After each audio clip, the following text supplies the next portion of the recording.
کھلے آنکھ سلے اللہ کہتے کہتے، کھلے آنکھ سلے اللہ کہتے کہتے۔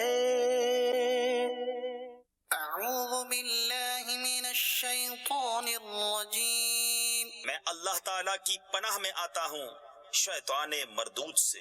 بسم اللہ الرحمن الرحیم، اللہ کے نام سے شروع جو نہایت مہربان رحم والا۔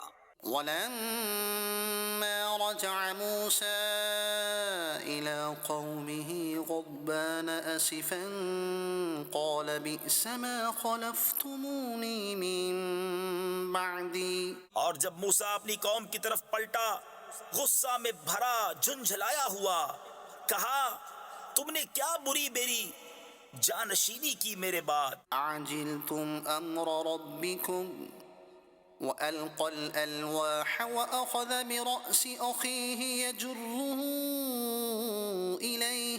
کیا تم نے اپنے رب کے حکم سے جلدی کی اور تختیاں ڈال دیں اور اپنے بھائی کے سر کے بال پکڑ کر اپنی طرف کھینچنے لگا۔ قال ابن أم إن القوم استضعفوني وكادوا يقتلونني فلا تشمت بي الأعداء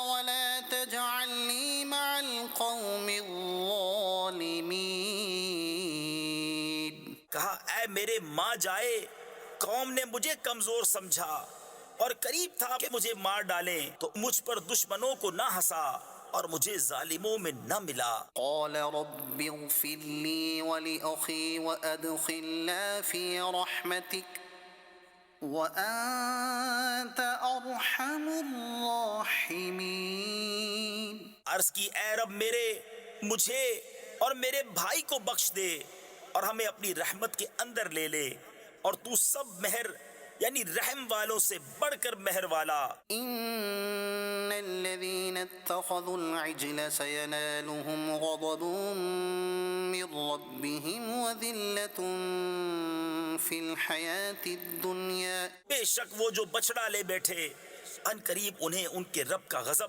اور ذلت پہنچنا ہے دنیا کی زندگی میں۔ وكذلك نجزي المفترين۔ اور ہم ایسا ہی بدلہ دیتے ہیں بہتان ہائیوں یعنی بہتان باندھنے والوں کو۔ والذين عملوا السيئات ثم تابوا من بعدها وآمنوا إن ربك من بعدها لغفور رحيم۔ اور جنہوں نے برائیاں کی اور ان کے بعد توبہ کی اور ایمان لائے تو اس کے بعد تمہارا رب بخشنے والا مہربان ہے۔ ولما سكت عن موسى الغضب أخذ الألواح وفي نسختها هدى ورحمة للذين هم لربهم يرهبون۔ اور جب موسیٰ کا غصہ تھما یعنی دور ہوا، تختیاں اٹھا لی اور ان کی تحریر میں ہدایت اور رحمت ہے ان کے لیے جو اپنے رب سے ڈرتے ہیں۔ واختار موسى قومه 70 رجلا لميقاتنا فلما أخذتهم الرجفة قال رب لو شئت أهلكتهم من قبل وإياي أتهلكنا بما فعل السفهاء منا إن هي إلا فتنتك۔ اور موسیٰ نے اپنی قوم سے 70 مرد ہمارے وعدے کے لیے چنے۔ پھر جب انہیں زلزلے نے لیا، موسیٰ نے عرض کی اے رب میرے، تو چاہتا تو پہلے ہی انہیں اور مجھے ہلاک کر دیتا، کیا تو ہمیں اس کام پر ہلاک فرمائے گا جو ہمارے بے عقلوں نے کیا؟ وہ نہیں مگر تیرا آزمانا۔ تضل بها من تشاء وتهدي من تشاء أنت ولينا فاغفر لنا وارحمنا وأنت خير الغافرين۔ تو اس سے بہکائے جسے چاہے اور راہ دکھائے جسے چاہے. تو ہمارا مولا ہے تو ہمیں بخش دے اور ہم پر مہر یعنی رحم و کرم کر، اور تو سب سے بہتر بخشنے والا ہے. صدق اللہ العظیم. الحمد للہ رب العالمین والصلاة والسلام علی سید المرسلین اما بعد فاعوذ باللہ من الشیطان الرجیم بسم اللہ الرحمن الرحیم. الصلاة والسلام علیک یا رسول اللہ وعلی آلک واصحابک یا حبیب اللہ. الصلاة والسلام علیک یا نبی اللہ وعلی آلک واصحابک یا نور اللہ. مدنی چینل کے ناظرین، آپ دیکھ رہے ہیں سلسلہ کھلے آنکھ صلی اللہ کہتے کہتے. الحمدللہ اس سلسلے میں ہم قرآن و سنت کی روشنی میں بڑی ہی بہترین باتیں، نصیحتیں سنتے ہیں. ہمارا ایک خاص ٹاپک بھی ہوتا ہے جس ٹاپک پر ہمارے مدنی علماء کرام مبلغین گفتگو کرتے ہیں. نعت خواں اسلامی بھائی بھی ہمارے ساتھ ہوتے ہیں، اور ربیع الاول کا پیارا پیارا مہینہ چل رہا ہے، اور اسی مناسبت سے آج موضوع کا انتخاب کیا گیا ہے. اور آج کا جو موضوع ہے وہ ہے اختیارات مصطفیٰ صلی اللہ تعالی علیہ وسلم. بڑا ہی پیارا اور اچھوتا منفرد موضوع ہے. یاد رہے کہ اللہ تبارک و تعالی ہی ہر شے کا خالق اور مالک ہے. وہ جو چاہتا ہے جسے عطا فرماتا ہے، کیونکہ ما کان عطاء ربک محظورا، کہ تیرے رب کی عطا پر کوئی روک نہیں، کوئی رکاوٹ نہیں. تو اللہ کریم جسے جیسے چاہے نواز دے. حقیقتاً اسی کا حکم ہے، وہ اسی کا حکم چلتا ہے. وہ جو فرماتا ہے وہی ہوتا ہے، اور اس کے حکم کے بغیر ایک پتا بھی نہیں ہل سکتا. ہاں، اللہ رب العالمین اپنے خاص بندوں پر فضل فرماتا ہے، اور نبی کریم اللہ کے آخری نبی صلی اللہ تعالیٰ علیہ وسلم پر اللہ تعالیٰ نے کس قدر فضل فرمایا. ارشاد باری تعالیٰ ہے وَكَانَ فَضْلُ اللَّهِ عَلَيْكَ عَظِيمًا، کہ محبوب آپ پر اللہ تعالیٰ کا فضل عظیم ہے. ایک بڑا فضل آپ پر اللہ پاک نے فرمایا ہے. مدنی چینل کے ناظرین، آج اسی موضوع کو لے کر انشاءاللہ ہم چلیں گے، اور نبی پاک صلی اللہ تعالیٰ علیہ وسلم کے اختیارات پر گفتگو ہوگی. ہمارے مبلغین ہمارا ساتھ دیں گے، اور انشاءاللہ تعالیٰ قرآن پاک کی روشنی میں، احادیث مبارکہ کی روشنی میں، اور صحابہ کرام علیہم رضوان کے ارشادات کی روشنی میں انشاءاللہ تعالیٰ ہم بات کریں گے. جی ہاں مدنی چینل کے ناظرین، بہت ساری باتیں، ایمان افروز باتیں ہوں گی. نبی پاک صلی اللہ تعالیٰ علیہ وسلم کے اختیارات کے اللہ پاک نے اپنے پیارے حبیب صلی اللہ تعالیٰ علیہ وسلم کو کیسی کیسی نعمتوں سے نوازا، کیسے کیسے اختیارات عطا فرمائے کہ نبی پاک صلی اللہ تعالیٰ علیہ وسلم اللہ کی عطا سے جو چاہیں ویسا کر دیں. مدنی چینل کے ناظرین، انشاءاللہ سلسلے کو آگے بڑھانے سے پہلے اس میں درود پاک کی فضیلت شامل کرتے ہیں. حضور نبی کریم صلی اللہ تعالیٰ علیہ وسلم نے ارشاد فرمایا، جس نے مجھ پر ایک بار درود پاک پڑھا، اللہ تعالیٰ اس پر 10 رحمتیں نازل فرماتا ہے، اور اس کی 10 خطاؤں کو معاف فرما دیتا ہے، اور اس کے 10 درجات کو بلند کر دیتا ہے. مدنی چینل کے ناظرین، آپ بھی درود پاک میں شامل ہو جائیے. صلو علی الحبیب صلی اللہ تعالی علی محمد وعلی آلہ وصحبہ وبارک وسلم. تلاوت قرآن مجید آپ نے سنی اور اپنے قلوب و اذہان کو منور کیا. اب نعت رسول مقبول صلی اللہ تعالی علیہ وسلم کو سلسلے میں شامل کرتے ہیں. سب لوگ شامل ہو جائیے. صلو علی الحبیب صلی اللہ تعالی علی محمد وعلی آلہ وصحبہ وبارک وسلم. حضور آ رہے ہیں، حضور آ رہے ہیں، حضور آ رہے ہیں. مرحبا مرحبا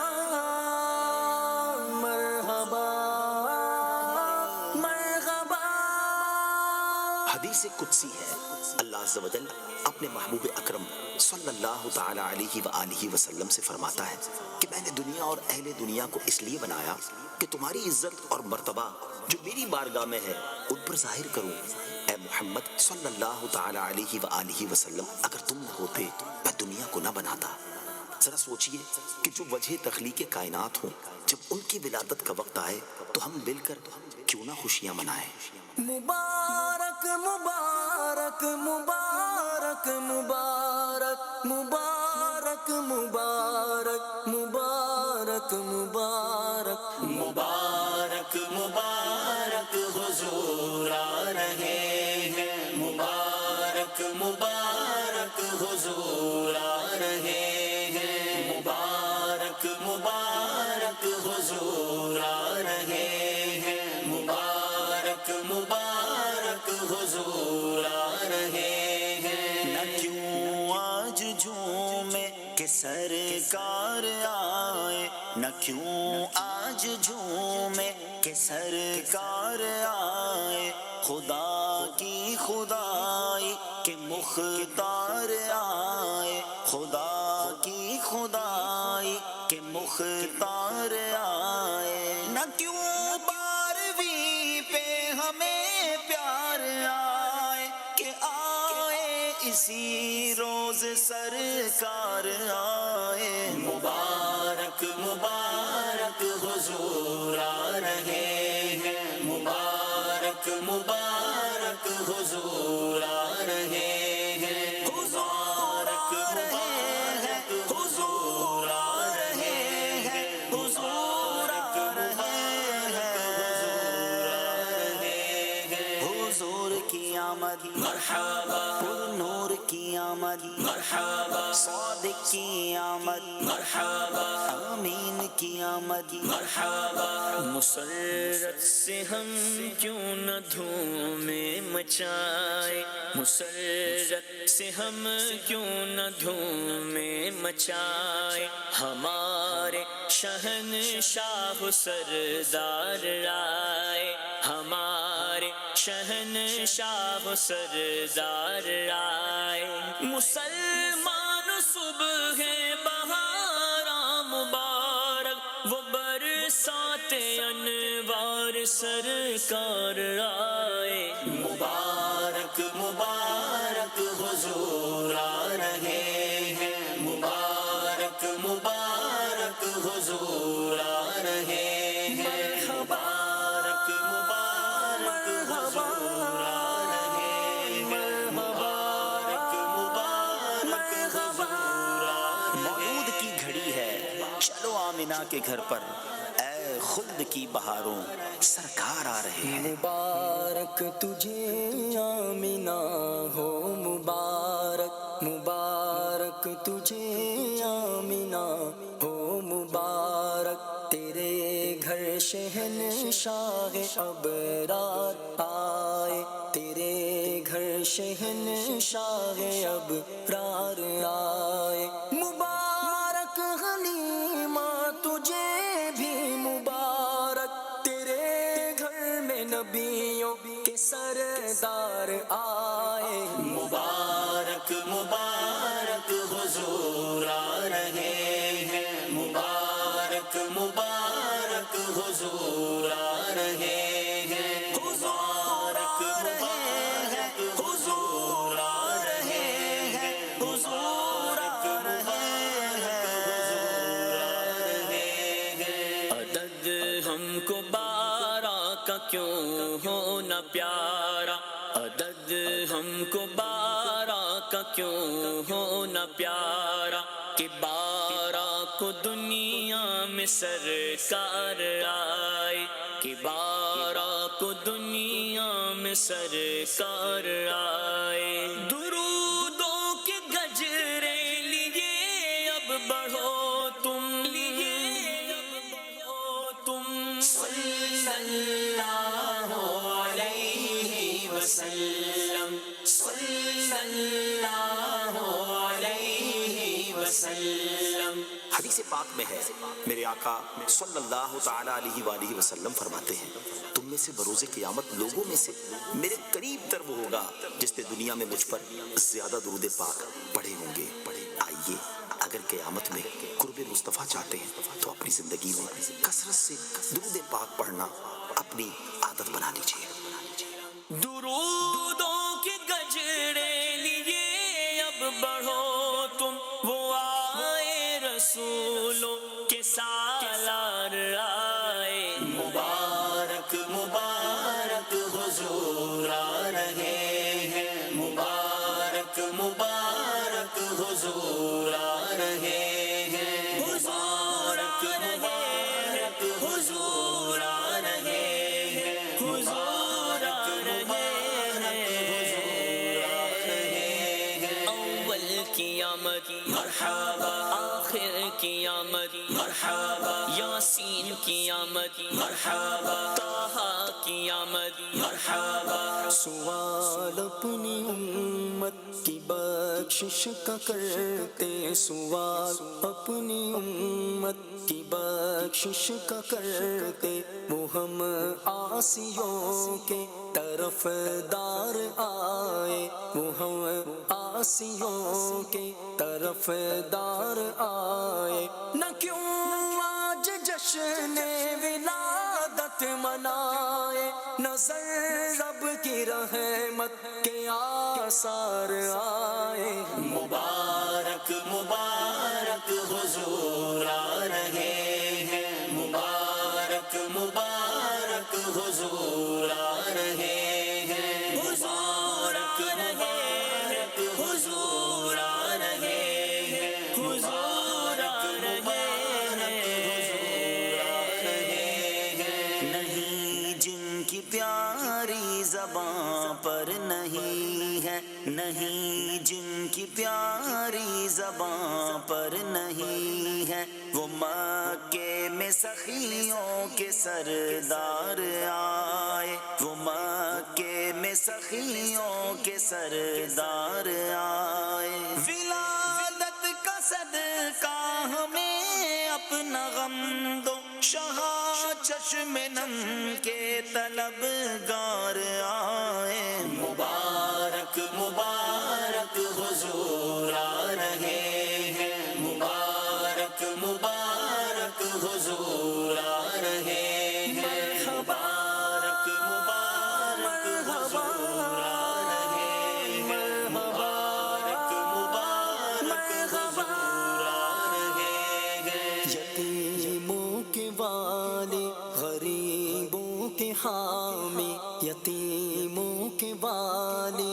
غریبوں کے حامی، وہ آفت زدوں کے مددگار آئے، وہ آفت زدوں کے مددگار آئے۔ سیاہی ہمارے گناہوں کی دھولے بہاتے ہوئے اشک سرکار آئے۔ مبارک مبارک حضور آ رہے ہیں، مبارک مبارک حضور آ رہے ہیں، مبارک مبارک حضور آ رہے ہیں، مبارک مبارک حضور آ رہے ہیں۔ ولادت کا صدقہ بقی مبارک، ولادت کا صدقہ بقی مبارک، کی دو گز زمین کے طلبگار آئے، کی دو گز زمین کے طلبگار آئے۔ ولادت کا صدقہ مدینے میں آقا مجھے موتوے میرے سرکار آئے۔ مبارک مبارک حضور آ رہے ہیں، مبارک مبارک حضور آ رہے ہیں، مبارک مبارک حضور آ رہے ہیں، مبارک مبارک حضور آ رہے ہیں۔ ولادت کا صدقہ نقاب اب اٹھا دو، ولادت کا صدقہ نقاب اب اٹھا دو، لیے ہم سب امید دید سب امید دیدار آئے، ولادت کا صدقہ پڑوسی بنانا، ولادت کا صدقہ پڑوسی بنانا، شاہ خلد میں جب یہ بدکار آئے، شاہ خلد میں جب یہ بدکار آئے، ولادت کا صدقہ شاہ زندگی بھر مدینے میں ہر سال عطار آئے، مبارک مبارک حضور آ رہے ہیں، مبارک مبارک حضور آ رہے ہیں، مبارک مبارک حضور آ رہے ہیں، مبارک مبارک حضور آ رہے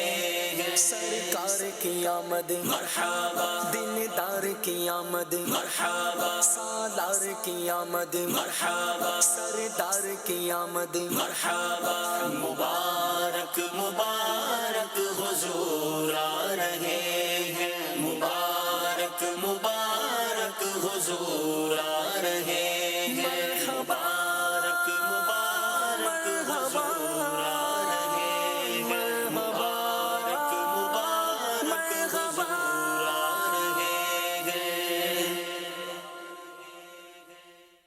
واہ جی واہ، ماشاء اللہ۔ مدنی چینل کے ناظرین، ٹاپک آج کا اناؤنس ہوا آپ کے لیے اور وہ تھا اختیارات مصطفیٰ۔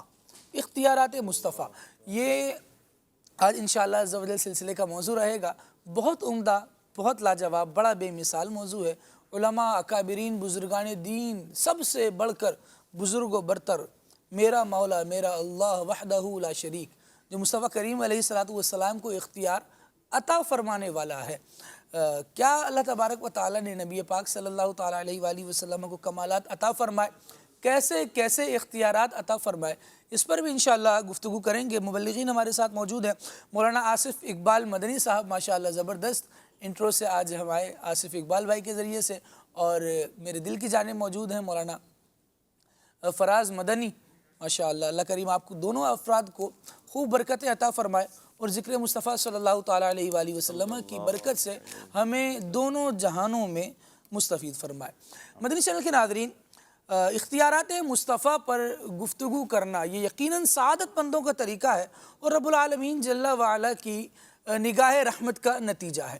آقا دو عالم صلی اللہ تعالیٰ علیہ وآلہ وسلم کے فضائل، کمالات، الحمدللہ عز و جل علماء، بزرگان دین جو دل میں عشق مصطفیٰ رکھتے ہیں اس کو بیان کرتے ہیں، جو اختیارات مصطفیٰ دیکھتے ہیں وہ اس کو بیان کرتے ہیں۔ رب العالمین جل وعلا ہمیں آقا دو عالم صلی اللہ تعالیٰ علیہ وآلہ وسلم کے جو فضائل ہیں اور جو آقا دو عالم صلی اللہ تعالیٰ علیہ وآلہ وسلم کے کمالات ہیں ان کو بیان کرتے رہنے کی سعادت عطا فرمائے۔ سوال میں پہلا یہ کرنا چاہوں گا آصف اقبال بھائی سے، اختیارات یہ کیا ہیں، ان کی اقسام کیا ہیں اور کون کون اس بارے میں لکھتا رہا ہے؟ بسم اللہ الرحمن الرحیم۔ سب سے پہلے تو یہ اختیارات، اختیار کی جمع ہے، اچھا، اور اختیار کا مطلب ہوتا ہے کہ اپنی ملک میں بندہ تصرف کر سکے۔ جیسے جو آدمی کسی شے کا مالک ہے اس کو اپنی مرضی کے مطابق استعمال کر لے، تو یہ اس کی سادہ سی جو ہے وہ مثال ہے۔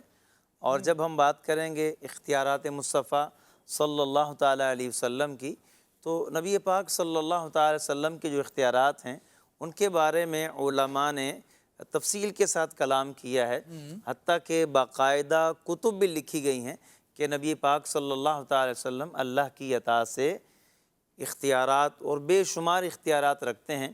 اب پھر آگے اختیارات کی دو قسمیں بنائی جاتی ہیں، ایک کو تکوینی کہتے ہیں، دوسرے کو تشریعی کہتے ہیں۔ تکوینی کا مطلب یہ ہوتا ہے کہ عالم کی جو چیزیں ہیں ان میں نبی پاک صلی اللہ تعالی وسلم تصرف کریں اور امت کو یا امتیوں کو فائدہ پہنچائیں۔ جیسے دعا کر دینا، بادل آ جائیں اور برس جائیں، تو یہ بادلوں پر بھی ایک طرح کی حکومت ہے۔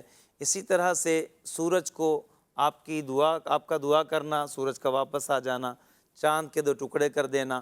اسی طرح کسی کو جو ہے وہ کسی کا اگر ہاتھ کٹ گیا ہے تو لعاب دہن لگا کر ہاتھ مبارک پھیر کر اسے درست کر دینا، تو یہ عالم کے اندر نبی پاک صلی اللہ تعالی وسلم کے اختیارات کی مثالیں ہیں۔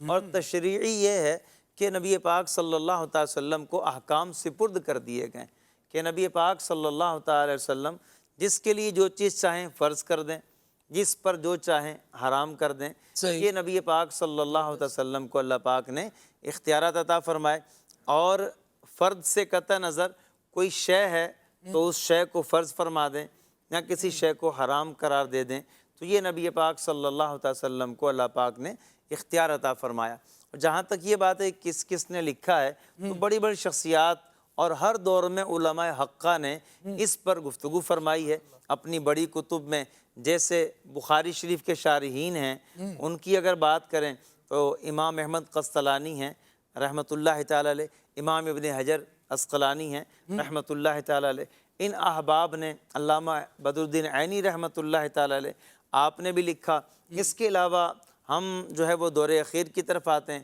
تو شیخ عبدالحق محدث دہلوی رحمۃ اللہ علیہ، شاہ ولی اللہ محدث دہلوی رحمۃ اللہ علیہ، اور اعلیٰ حضرت امام احمد رضا خان رحمۃ اللہ تعالی علیہ، اور پھر جو ہے وہ اس دور اخیر تک بھی جو ہے وہ اس موضوع پر کتب لکھی جا رہی ہیں، اور انشاءاللہ تعالی علماء حقہ جب تک موجود ہیں یہ کتابیں لکھی جاتی رہیں گی۔ تو یہ نبی پاک صلی اللہ تعالی وسلم کے اختیارات کے حوالے سے کہ اختیار ہوتا کیا ہے، اس کی اقسام کیا ہیں، اور کن بزرگوں نے اس پہ لکھا، اور بزرگوں نے جو لکھا ہے اس میں قرآن و سنت ہی کو بیان کیا ہے۔ ہاں جی، واہ واہ۔ قرآن پاک کی آیات پیش کی ہیں، ان آیات کو ان کی تفسیر اور تشریح کے ساتھ بیان کیا، اور وہ احادیث جمع فرما دی، حتیٰ کہ امام اہل سنت کی کتاب ہے الامن والعلا، اس میں درود تاج میں ایک لفظ آتا ہے دافع البلا، کہ نبی پاک صلی اللہ تعالی علیہ وسلم بلاؤں کو دور فرماتے ہیں۔ تو اس پر سوال قائم ہوا کہ نبی پاک علیہ السلام کیسے بلا کو دور کر سکتے ہیں؟ تو اعلیٰ حضرت امام اہل سنت نے وہ جو جواب لکھا کہ اللہ پاک نے کیسے نبی پاک صلی اللہ تعالی وسلم کو اختیار عطا فرمایا بلاؤں کو دور کرنے کا۔ اب وہ بلا کا تعلق دنیا سے ہو یا آخرت سے ہو یا عالم برزخ سے ہو، تو اللہ پاک نے ایسا اختیار نبی پاک علیہ السلام کو اور پھر دیگر جو اللہ کے مقبول بندے ہیں، انبیاء علیہ السلام ہیں یا صحابہ کرام ہیں، اللہ پاک نے اپنے نیک بندوں کو کس طرح سے اختیارات عطا فرماتا ہے کہ بلاؤں کو دور کریں۔ اس عنوان پر اعلیٰ حضرت امام اہل سنت نے 60 آیتیں اور 300 حدیثیں خالد بھائی اس عنوان پہ جمع فرما دی۔ تو یہ، اور پھر اس کتاب کا نام الامن والعلا رکھا آپ نے۔ تو اس میں نبی پاک صلی اللہ علیہ وسلم کے فضائل، کمالات اور نبی پاک علیہ السلام کی شان و عظمت، نعت نبی صلی اللہ علیہ وسلم آپ نے اس میں بیان فرمائی۔ تو یوں علماء نے جو ہے وہ ہر دور میں اس ٹاپک پر کلام بھی کیا ہے، اور قرآن و سنت سے اس کے دلائل بھی فراہم کیے ہیں، اور اپنے عشق رسول صلی اللہ تعالی وسلم کا اظہار بھی کیا۔ سبحان اللہ۔ رب العالمین جل وعلا نے قرآن پاک میں ارشاد فرمایا ما آتاکم الرسول فخذوہ وما نہاکم عنہ فانتہوا۔ نبی پاک صلی اللہ تعالیٰ علیہ وآلہ وسلم جو عطا فرمائے وہ لے لو۔ یہ حضور اقدس صلی اللہ تعالیٰ علیہ وآلہ وسلم کا اختیار ہے، جس کو عموم کے ساتھ بیان فرما دیا گیا۔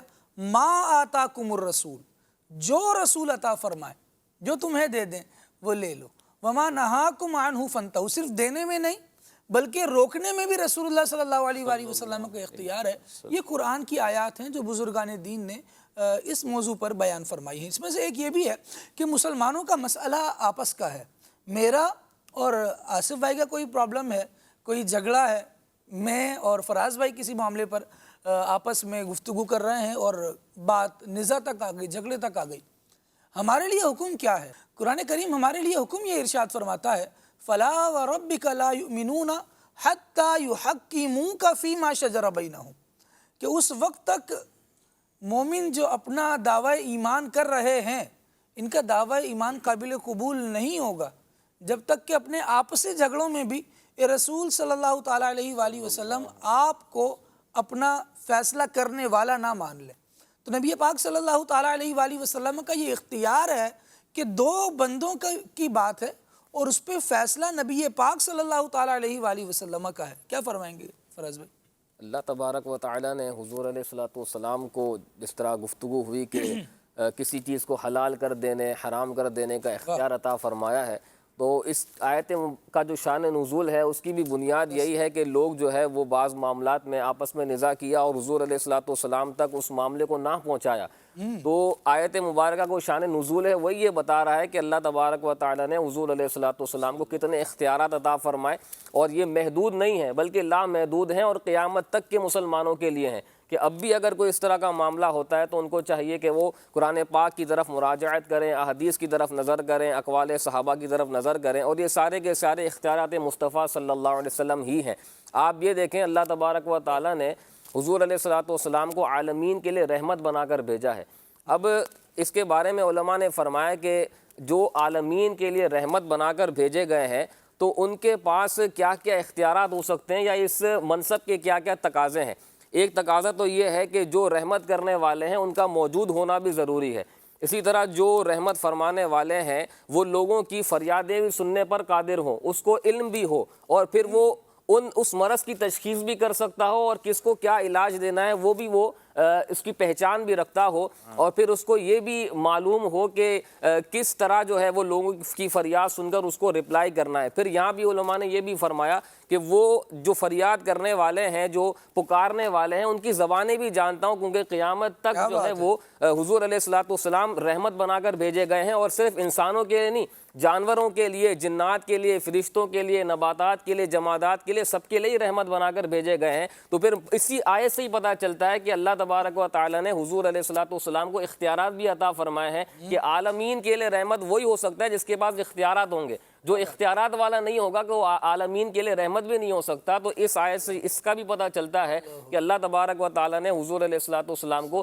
اختیارات عطا فرمائے، اور جب اختیارات عطا فرمائے ہیں تو پھر اپنے معاملات، اپنے جھگڑوں، اپنے نزاع کا فیصلہ کروانے کے لیے بھی لوگوں کو یہ دعوت دی، بلکہ ان کی ایمان کی علامت کو یہ بیان کیا کہ تم اس وقت تک کامل مومن نہیں ہو سکتے۔ جو ایمان والا ہے اس کو چاہیے کہ وہ اپنے معاملات حضور علیہ الصلوۃ والسلام سے حل کروائے، اور یہ تو مشاہدات ہیں، احادیث اور روایت میں موجود ہیں کہ جب صحابہ کرام اپنے آپسی معاملات میں حضور علیہ الصلوۃ والسلام کی بارگاہ میں آتے تھے، اپنے فیصلے کرواتے تھے، تو پھر کس طرح اطمینان قلبی لے کر وہاں سے اٹھا کرتے تھے، یعنی اس فیصلے سے اللہ تبارک و تعالیٰ ان کے دلوں میں کیسا اطمینان اور سکون داخل فرما دیا کرتا تھا۔ تو یہ حضور علیہ الصلوۃ والسلام کی شان ہے۔ اور اس کے علاوہ بھی اگر گفتگو کی جائے تو اب بھی اگر دیکھا جائے تو حضور علیہ الصلوۃ والسلام کے فرامین پر اگر نظر کی جائے تو ہمیں اب بھی اپنے مسائل کا حل ملتا ہے، اب بھی ہمیں اپنے معاملات اور اپنے نزاع کا جو ہے وہ حل حضور علیہ الصلوۃ والسلام کے فرامین، اور حضور علیہ الصلوۃ والسلام نے جو اپنے صحابہ کی تربیت فرمائی ان معاملات کے اندر، اس سے ہمیں جو ہے وہ اس طرح کے معاملات میں آسانی مہیا ہوتی ہے۔ تو اسی سے پتہ چلتا ہے کہ اللہ تبارک و تعالیٰ نے حضور علیہ الصلوۃ والسلام کو کیسے اختیارات عطا فرمائے، اور یہ بھی دیکھا جائے کہ بعض وہ نزاعی معاملات تھے کہ جس کا فیصلہ حضور علیہ الصلوۃ والسلام نے اس طرح فرمایا کہ گویا کہ وہ انہیں مستثنیٰ قرار دے دیا، ان معاملات نے اسے جو سب کے لیے حکم تھا اس سے الگ قرار دے دیا۔ تو اسی سے پتہ چلتا ہے کہ اللہ پاک نے حضور علیہ الصلوۃ والسلام کو کیسے اختیارات عطا فرمائے تھے۔ سبحان اللہ۔ یہ عقائد عالم صلی اللہ تعالیٰ علیہ وآلہ وسلم کا معاملہ ہے کہ بندوں کی نبی کریم صلی اللہ علیہ وآلہ وسلم کے مقابلے میں پھر نہیں چلنی، یہ قرآن کا فیصلہ ہے۔ اچھا، ہم اپنے عام حالات میں بھی دیکھیں تو دو بندے آپس میں کسی معاملے میں جھگڑ رہے ہوتے ہیں تو وہ فیصلہ کرانے کے لیے کسی تیسرے کو مقرر کر دیتے ہیں، یعنی اپنے جو پورا معاملہ ہے، جو بھی پورا مسئلہ ہے، اس پورے کے پورے مسئلے کے حل کا اختیار اس بندے کے سپرد کر دیتے ہیں کہ بھائی ہماری طرف سے تمہیں یہ اختیار ہے، تم ہمارے مسئلے میں فیصلہ کرو۔ جب دو بندے ایک تیسرے کو اختیار دے رہے ہیں اور اس میں کوئی حرج نہیں ہے، کسی کو کوئی وسوسہ نہیں ہے، کوئی شبہ نہیں ہے، اور آئے دن ہم یہ دیکھ رہے ہوتے ہیں کہ مسئلے لوگوں کے ہوتے ہیں، حل عدالتیں کر رہی ہوتی ہیں۔ اب یہ کوئی یہ کہے کہ عدالت کو کیا اختیار ہے، تو آپ کو بتایا جائے گا کہ جس ریاست میں آپ رہتے ہیں اس ریاست کے قوانین میں سے یہ ہے کہ لوگوں کے مسئلے کو عدالت حل کرے گی، اور پھر عدالت جو فیصلہ سنا دے گی وہ نافذ بھی ہوگا۔ یہاں دیکھیں کہ رب العالمین جل وعلا نے سارے آنے والوں کو جو بعد میں نبی پاک صلی اللہ تعالیٰ علیہ وآلہ وسلم کے دنیا میں آ رہے ہیں، اور حضور اقدس صلی اللہ علیہ وسلم کا چاہے انہوں نے زمانہ پایا ہو، سب کو نبی پاک صلی اللہ تعالیٰ علیہ وآلہ وسلم کا امتی قرار دیا گیا۔ اب کیا نبی کو امت کے معاملے میں کوئی اختیار نہیں ہوگا۔ اللہ رب العالمین جل وعلا نے قرآن میں ارشاد فرمایا وَمَا كَانَ لِمُؤْمِنٍ وَلَا مُؤْمِنَةٍ اِذَا قَضَى اللَّهُ وَرَسُولُهُ أَمْرًا أَن يَكُونَ لَهُمُ الْخِيَرَةُ مِنْ أَمْرِهِمْ۔ سیدی اعلیٰ حضرت امام اہل سنت نے ترجمہ فرمایا اور کسی مسلمان مرد نہ مسلمان عورت کو پہنچتا ہے کہ جب اللہ اور رسول کچھ حکم فرما دیں تو انہیں اپنے معاملے کا کچھ اختیار رہے۔ جب حضور اقدس صلی اللہ تعالیٰ علیہ وآلہ وسلم نے حکم فرما دیا پھر بندے کو اپنے معاملے کا اختیار نہیں رہتا۔ صدر الافاضل نے اس معاملے پر تفسیری حاشیہ دیا، وہ بڑے پیارے نفیس جملے ارشاد فرمائے۔ آپ نے فرمایا کہ اس سے معلوم ہوا کہ آدمی کو رسول اللہ صلی اللہ علیہ وآلہ وسلم کی فرما برداری ہر معاملے میں واجب ہے، ہر معاملے میں واجب ہے، اور نبی علیہ السلام کے مقابلے میں کوئی اپنی ذات کا بھی خود مختار نہیں ہے۔ ہمیں حضور اقدس صلی اللہ تعالیٰ علیہ وآلہ وسلم کے مقابلے میں کوئی اختیار نہیں، بلکہ یہاں تک علماء نے بیان فرمایا کہ من لم یرا نفسہ فی ملک النبی صلی اللہ تعالیٰ علیہ وآلہ وسلم لا یذوق حلاوت الایمان۔ سہل بن عبداللہ تستری علیہ رحمہ نے اس بات کو بیان فرمایا، اور سیدی اعلیٰ حضرت رحمۃ اللہ تعالیٰ علیہ نے اس کو نقل فرمایا کہ جو شخص اپنی ذات کے مقابلے میں نبی پاک صلی اللہ تعالیٰ علیہ وآلہ وسلم کے اختیارات کو یوں تسلیم نہ کرے کہ اپنے آپ کو حضور اقدس صلی اللہ تعالیٰ علیہ وآلہ وسلم کا غلام تصور کرے، یہ اس کے لیے لازم ہے۔ اگر نہیں کرے گا فرمایا لا یذوق حلاوت الایمان، وہ ایمان کی مٹھاس سے محروم رہ جائے۔ حضرت دو باتیں یہاں میں عرض کروں گا۔ ضرور۔ دیکھیں، ایک تو ہم مسلم کہلاتے ہیں نا، اور ویسے ہم اس کو اردو میں مسلمان کہتے ہیں، ویسے مسلم۔ اچھا، لفظ مسلم کو اگر ہم لغت میں سرچ کریں نا ڈکشنری میں، تو اس کا معنی یہ ہوتا ہے کہ ایسا اونٹ جس کو مالک جو ہے گلے میں پٹا ڈال دے اور رسی اپنے ہاتھ میں لے، اب چاہے اونٹ کو جب بٹھائے تو وہ بیٹھ جائے، کھڑا کرے تو وہ کھڑا ہو جائے۔ تو مسلم کا معنی یہ ہوتا ہے کہ وہ سر تسلیم خم کر دے۔ اب ہم جو ہے وہ ہم مملوک ہیں، غلام ہیں نبی پاک صلی اللہ تعالی وسلم کے، تو ہم مسلم ہیں، ہم نے اسلام کو قبول کر لیا ہے، اور اب ہم ایک طرح کے یعنی کہ ایسے ہو جائیں کہ نبی پاک علیہ الصلاۃ والتسلیم کی غلامی کا پٹا ہمارے گلے میں ہے۔ اب نبی پاک علیہ السلام جہاں چاہیں تو بٹھائیں، جہاں چاہیں وہاں سے اٹھا دیں، جو چاہیں ہمارے لیے فرض کر دیں، جو چاہیں ہمارے لیے حرام کر دیں۔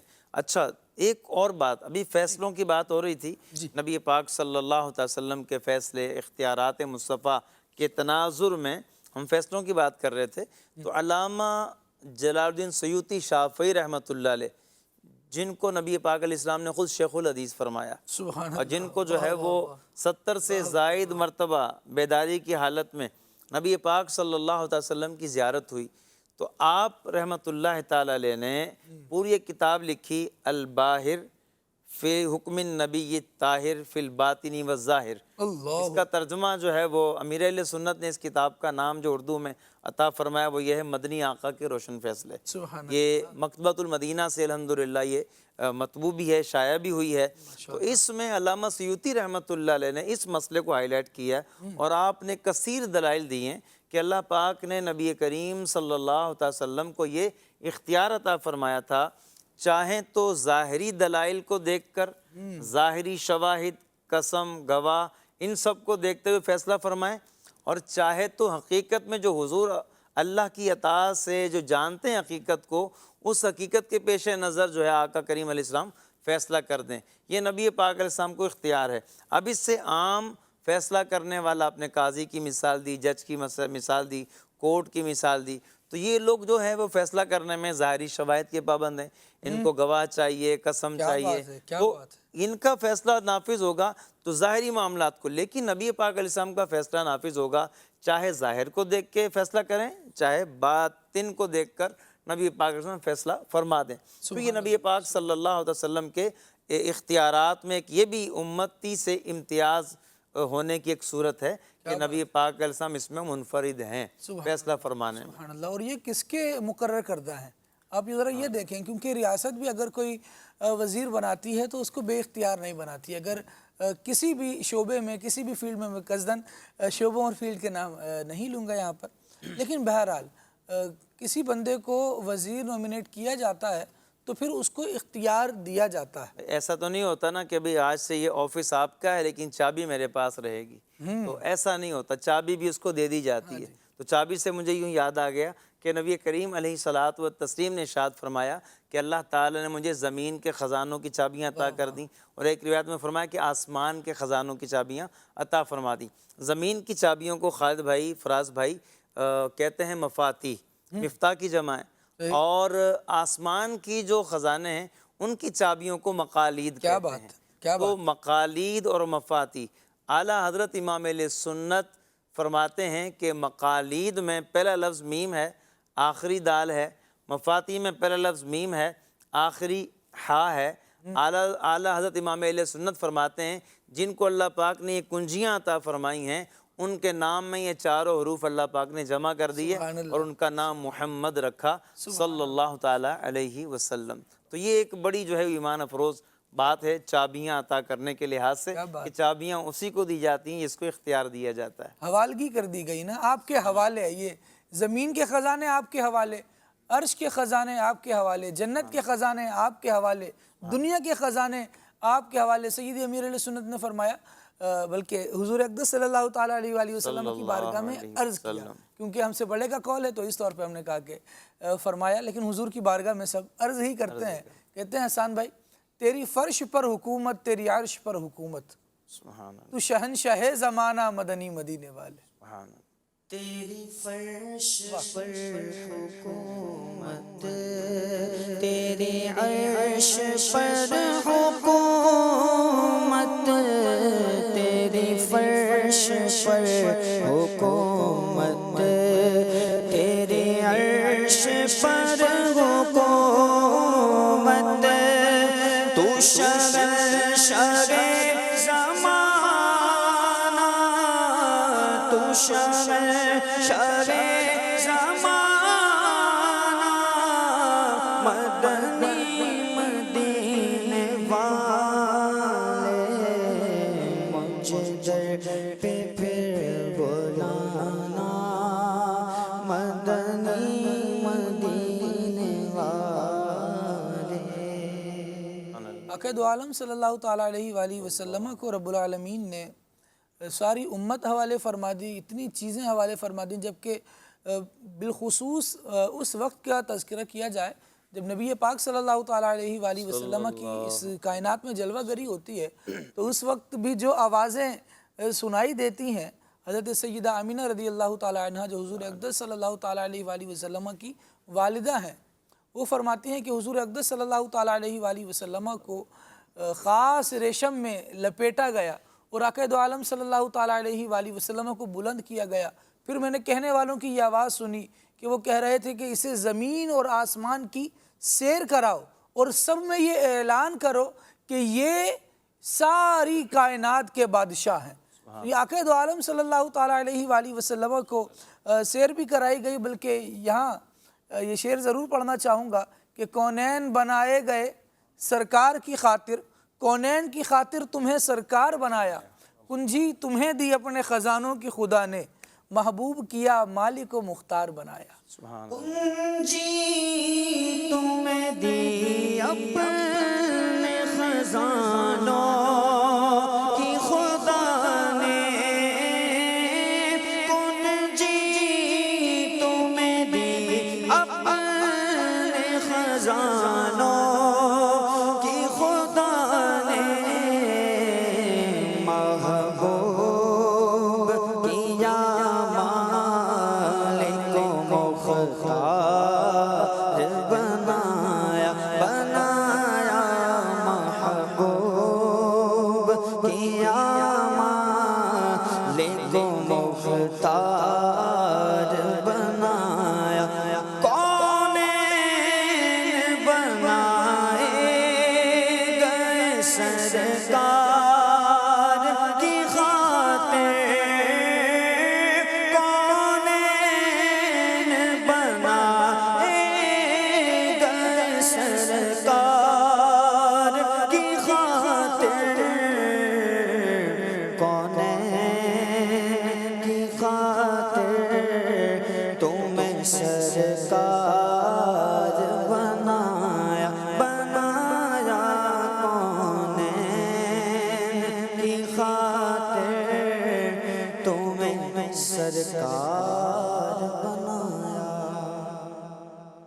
چاہوں گا اس پر آپ واقعہ سنائیں۔ وہ شعر ہے، اللہ اللہ شہ کونین جلالت تیری، اللہ اللہ شہ کونین جلالت تیری، فرش کیا عرش پہ جاری ہے حکومت تیری۔ سبحان اللہ۔ کئی واقعات ہیں اور کئی احادیث مبارکہ اصل میں کبھی کبھی یہ وسوسہ آتا ہے جب ہم بزرگان دین کے یہ اشعار پڑھ رہے ہوتے ہیں اور اس طرح حضور اقدس صلی اللہ تعالیٰ علیہ وآلہ وسلم کا تذکرہ بڑی عظمت کے ساتھ، بڑے اکرام کے ساتھ، اور یہی ہمیں لائق ہے کہ یہی کریں، اور حضور اقدس صلی اللہ تعالیٰ علیہ وآلہ وسلم اس مقام پر فائز ہیں۔ آقا دو عالم صلی اللہ تعالیٰ علیہ وآلہ وسلم کو رب نے یہ عطا فرمایا۔ تو یہ ایک وسوسہ شیطان کی طرف سے آتا ہے کہ یہ بڑھا تو نہیں دیا، یہ زیادہ تو نہیں کر دیا، یہ مبالغہ بلا وجہ کی مبالغہ آرائی تو نہیں ہے، کہیں حدود شرع سے تو تجاوز نہیں ہو رہا۔ ایسے خالد بھائی جس کی طرف سے یہ وسوسہ آتا ہے نا، اس کو بھی اللہ پاک نے بڑے اختیارات دی ہیں، یعنی شیطان کی طرف سے آتا ہے تو شیطان کے اختیارات کا ذکر تو قرآن پاک میں موجود ہے، احادیث میں موجود ہے کہ نس میں جو ہے انسان جیسے خون چلتا ہے ویسے شیطان چلتا ہے۔ وسوسہ ڈال دیا، یہاں کسی کو وسوسہ ہے تو شیطان نے ڈالا، امریکہ میں کسی کو ہے تو شیطان نے ڈالا، افریقہ میں آیا تو شیطان نے، یعنی ایک ہے وہ اور پوری دنیا کے اندر لوگوں تک پہنچ رہا ہے۔ یہ اختیار تو اس کی صورت ہے، اور پھر اس نے قرآن مجید میں ہے کہ مجھے اللہ پاک مہلت دے، فرمایا ٹھیک ہے قیامت تک کے لیے مہلت ہے، لیکن جو میرے ہوں گے وہ تیرے قابو میں نہیں آئیں گے۔ تو یہ جو وسوسے ڈالتا ہے نا، اگر اسی پہ غور کر لیا جائے تو پتہ چل جاتا ہے کہ جب دشمن کو اتنا اختیار دیا ہے تو پھر دوست کو، اور جو سب سے بڑے دوست ہیں ان کو اللہ پاک نے کیسا اختیار دیا ہوگا۔ جی فراز بھائی۔ یہ تو علم کی کمی کی وجہ سے ہوتا ہے، یہ واضح اس بات کی دلیل ہے کہ بندے کا مطالعہ نہیں ہے۔ ظاہری طور پر اپنے آپ کو بڑا علامہ سمجھتا ہو تو الگ بات ہے، ورنہ آپ جیسے ابھی گفتگو ہو رہی تھی، یعنی کوئی دور ایسا نہیں ہے، کوئی صدی ایسی نہیں ہے جس پر علماء نے اس موضوع پر قلم نہ اٹھایا ہو، اور جو عشق کی نظر سے دیکھے گا، محبت کی نظر سے دیکھے گا، اس کا ایمان ہی تازہ ہوگا، اس کے عشق میں اضافہ ہی ہوگا۔ امام احمد قسطلانی رحمۃ اللہ علیہ نے تو یہاں تک فرمایا کہ حضور علیہ السلام امر الہی کے نفاذ کے معدہ ہیں، یعنی یہ امر الہی کا نفاذ ہوتا ہی اسی مقام سے، اور پھر آگے اس کی وضاحت بھی فرما دی کہ کوئی حکم حضور علیہ السلام کی مرضی کے بغیر جاری نہیں ہوتا، اور جو نعمت جس کو ملتی ہے وہ حضور علیہ السلام کے صدقے سے ہی ملتی ہے۔ اب یہ اتنے پرانے بزرگ جو ہیں وہ یہ بات فرما رہے ہیں، 9ویں صدی ہجری کے بزرگ ہیں، یہ فرما رہے ہیں۔ اس سے پہلے بھی آپ چلے جائیں تو اس طرح کے کلام جو ہے امام جلال الدین سیوطی رحمۃ اللہ تعالی علیہ ابھی فرمایا کہ 70 سے زائد مرتبہ حضور علیہ السلام کی جاگتی حالت میں زیارت کی ہے۔ انہوں نے جو کتاب لکھی ہے خصائص المصطفیٰ، اس کے اندر باقاعدہ باب باندھا ہے حضور علیہ السلام کے اختیارات کے حوالے سے کہ حضور علیہ السلام کو اللہ تبارک و تعالیٰ نے مختار کل بنایا تھا۔